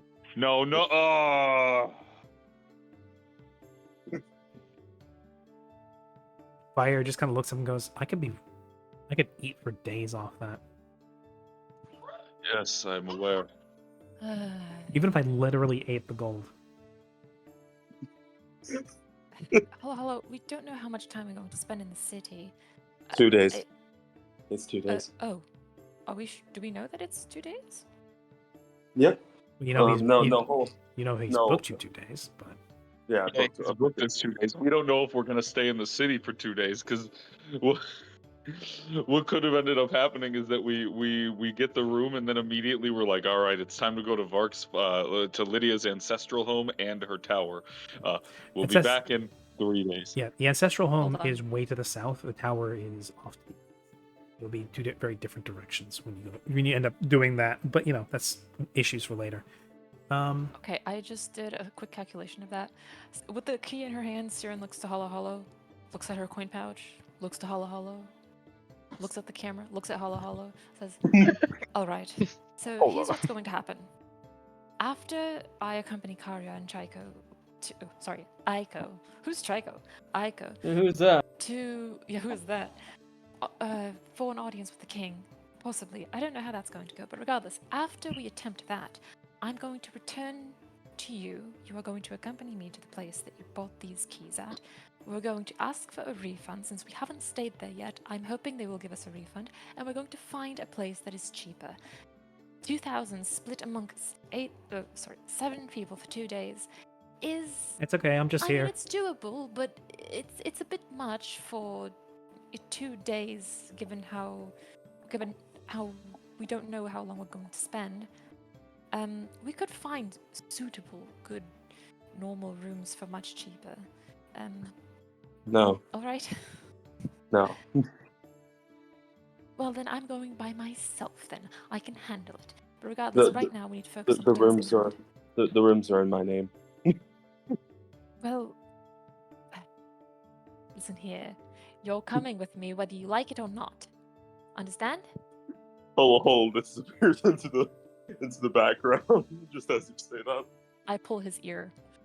Understand? Wink. No. Lovely. So, while you guys are discussing this and continuing in motion towards the palace, as it seems the entire party is going now. Essentially. Though 2 of you are following far in the back.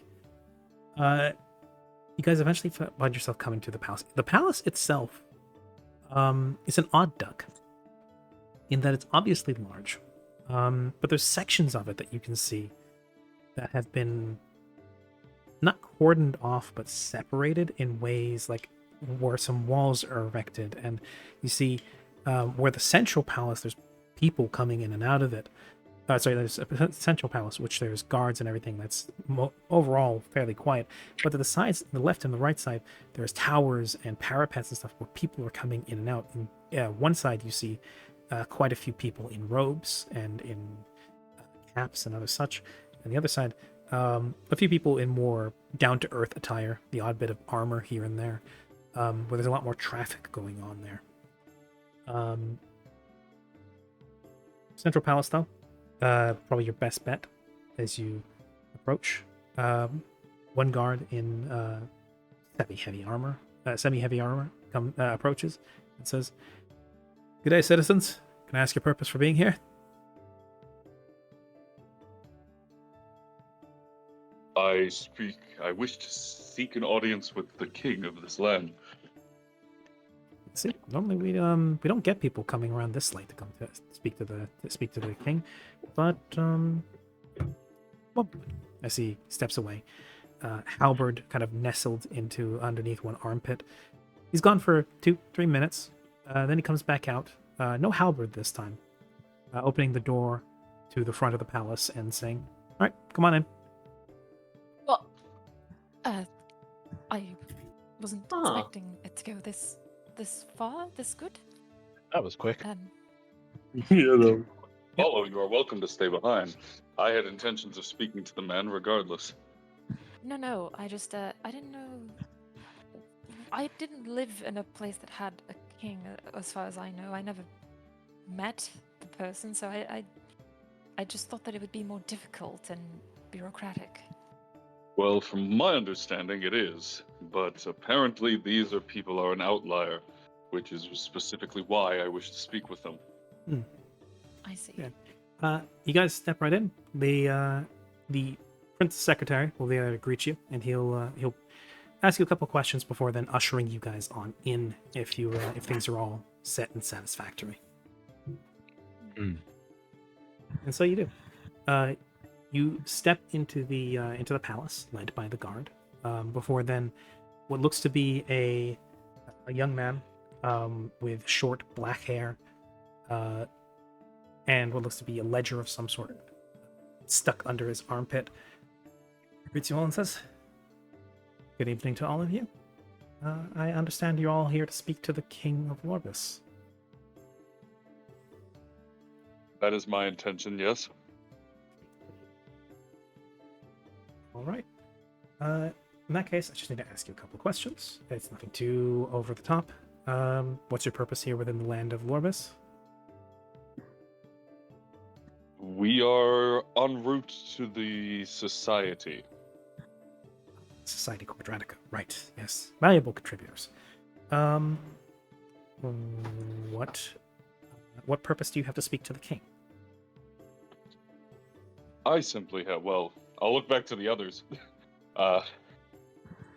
My companions I do not know, but I simply wish to gain some insight and knowledge from a favored king of the land. I'll raise my hand. We also have a few questions regarding a recent incident, possibly. I'll raise my hand and say, I'm here to keep.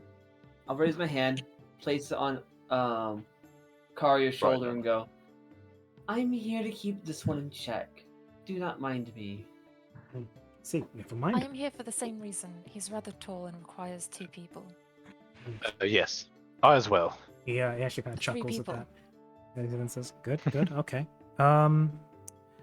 And lastly, what do you think of Lorbus so far? Well, from what I have seen, it is quite the step up from Mordon in terms of lodgings and the general air. I suppose I would say that the term would be, it is delightful. It's lovely here. Yes. I don't have Remarkably scenic. completely out of character. Karya has like nowhere that he could compare it to other than Mordon, a mountain, a cave, and tiny villages. Quick question to the DM. I come from a village, a town, or a kingdom? I think would be considered a town. I think it would be considered a town. Okay. So comparatively, this place is very luxurious. Yeah. For what? A lot more people than you're used This to. place is very grandeur. While admittedly I'm out of place, it is a very beautiful place, nevertheless. Thank you. Oh,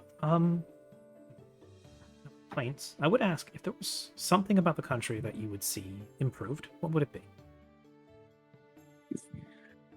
Well, what would you all say? Turn to the.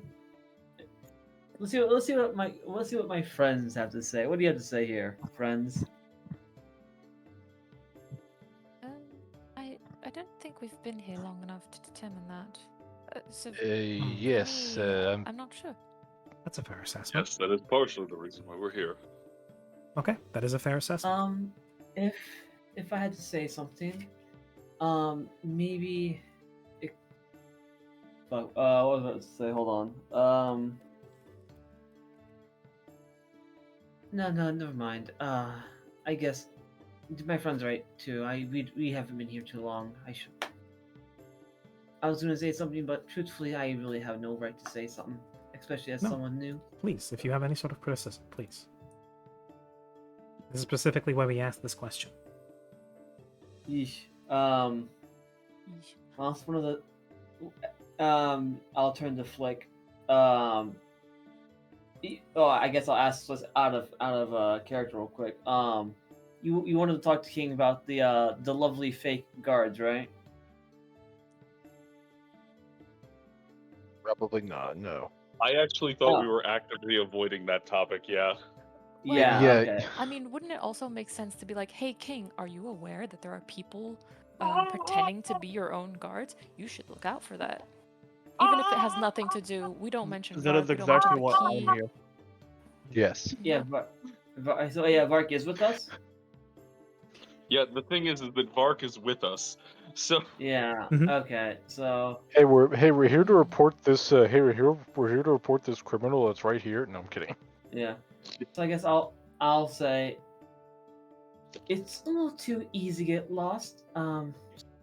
It's a bit of a shame to admit this, but I'm a bit of a what we would call a country bumpkin, so it's very easy to get lost in such grandeur places. I don't know how you would fix that though. We do have some people speaking. Maybe I can. Well, maybe you can speak to Minister of Travel about getting some more signposts put up. That would be lovely. Excellent. I'll note that down. As he then jots that in his ledger and says, "Excellent. Nothing seems out of the ordinary. I would ask you to keep any weapons you have stowed for the time being before you meet the king. But yes, everything seems in order. None of you seem overtly suspicious or bloodthirsty. So I don't think our king has any reason to worry." So he says, "Please follow me," as he guides you guys up a set of marble steps with a carpet, a red carpet across it, leading up a short stairway to a set of oaken double doors. So, please don't mind the king. He is overall a fairly he's an interesting fellow. But, well, I'll just let it speak for itself. As he then pushes open the doors, leading into not a throne room, but instead what looks to be like an office. Sat at the center back of the room, flanked by cabinets and bookshelves and walls of ledgers and folders and documents. There's a table with a large plush chair. The desk, I should say, behind the desk is a large plush chair, high-backed, obviously meant for somebody who spends a lot of time sat in one position for a very long time. And as he strides in, he says, "Normally speaking, the audiences would be held in the throne room, but the king himself does not typically like doing so.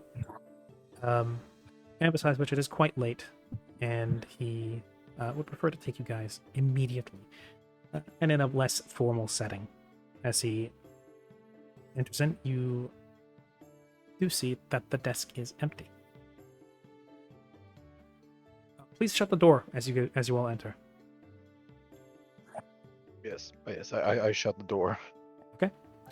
Now it's just the 8 of you, Vair included, and the secretary. As he then walks towards the empty desk and sits down. So, it's nice to meet you all. I'm the King of Lorbus. My name is Guillermo. Guillermo de Lorbus. It's a pleasure to meet you all.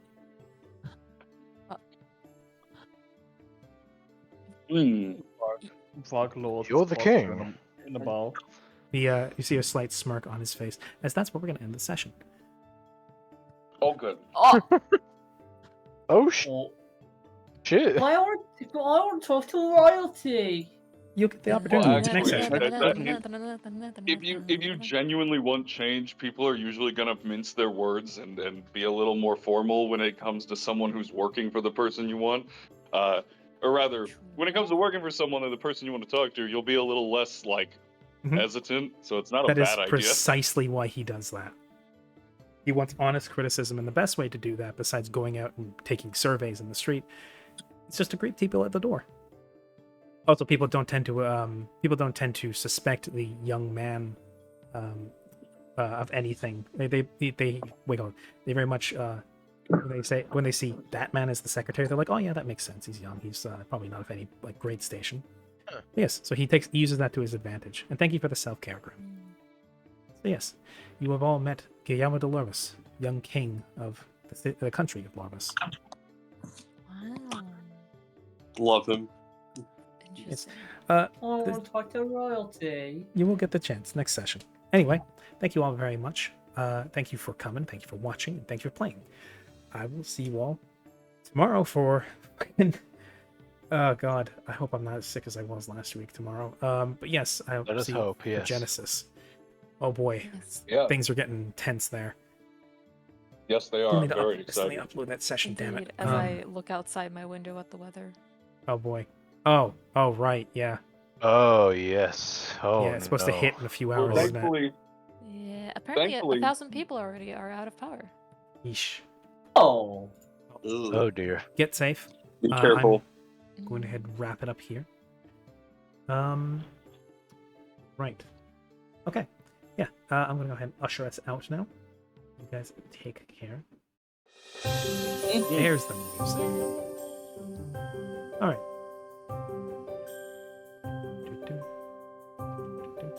I'm glad you think so.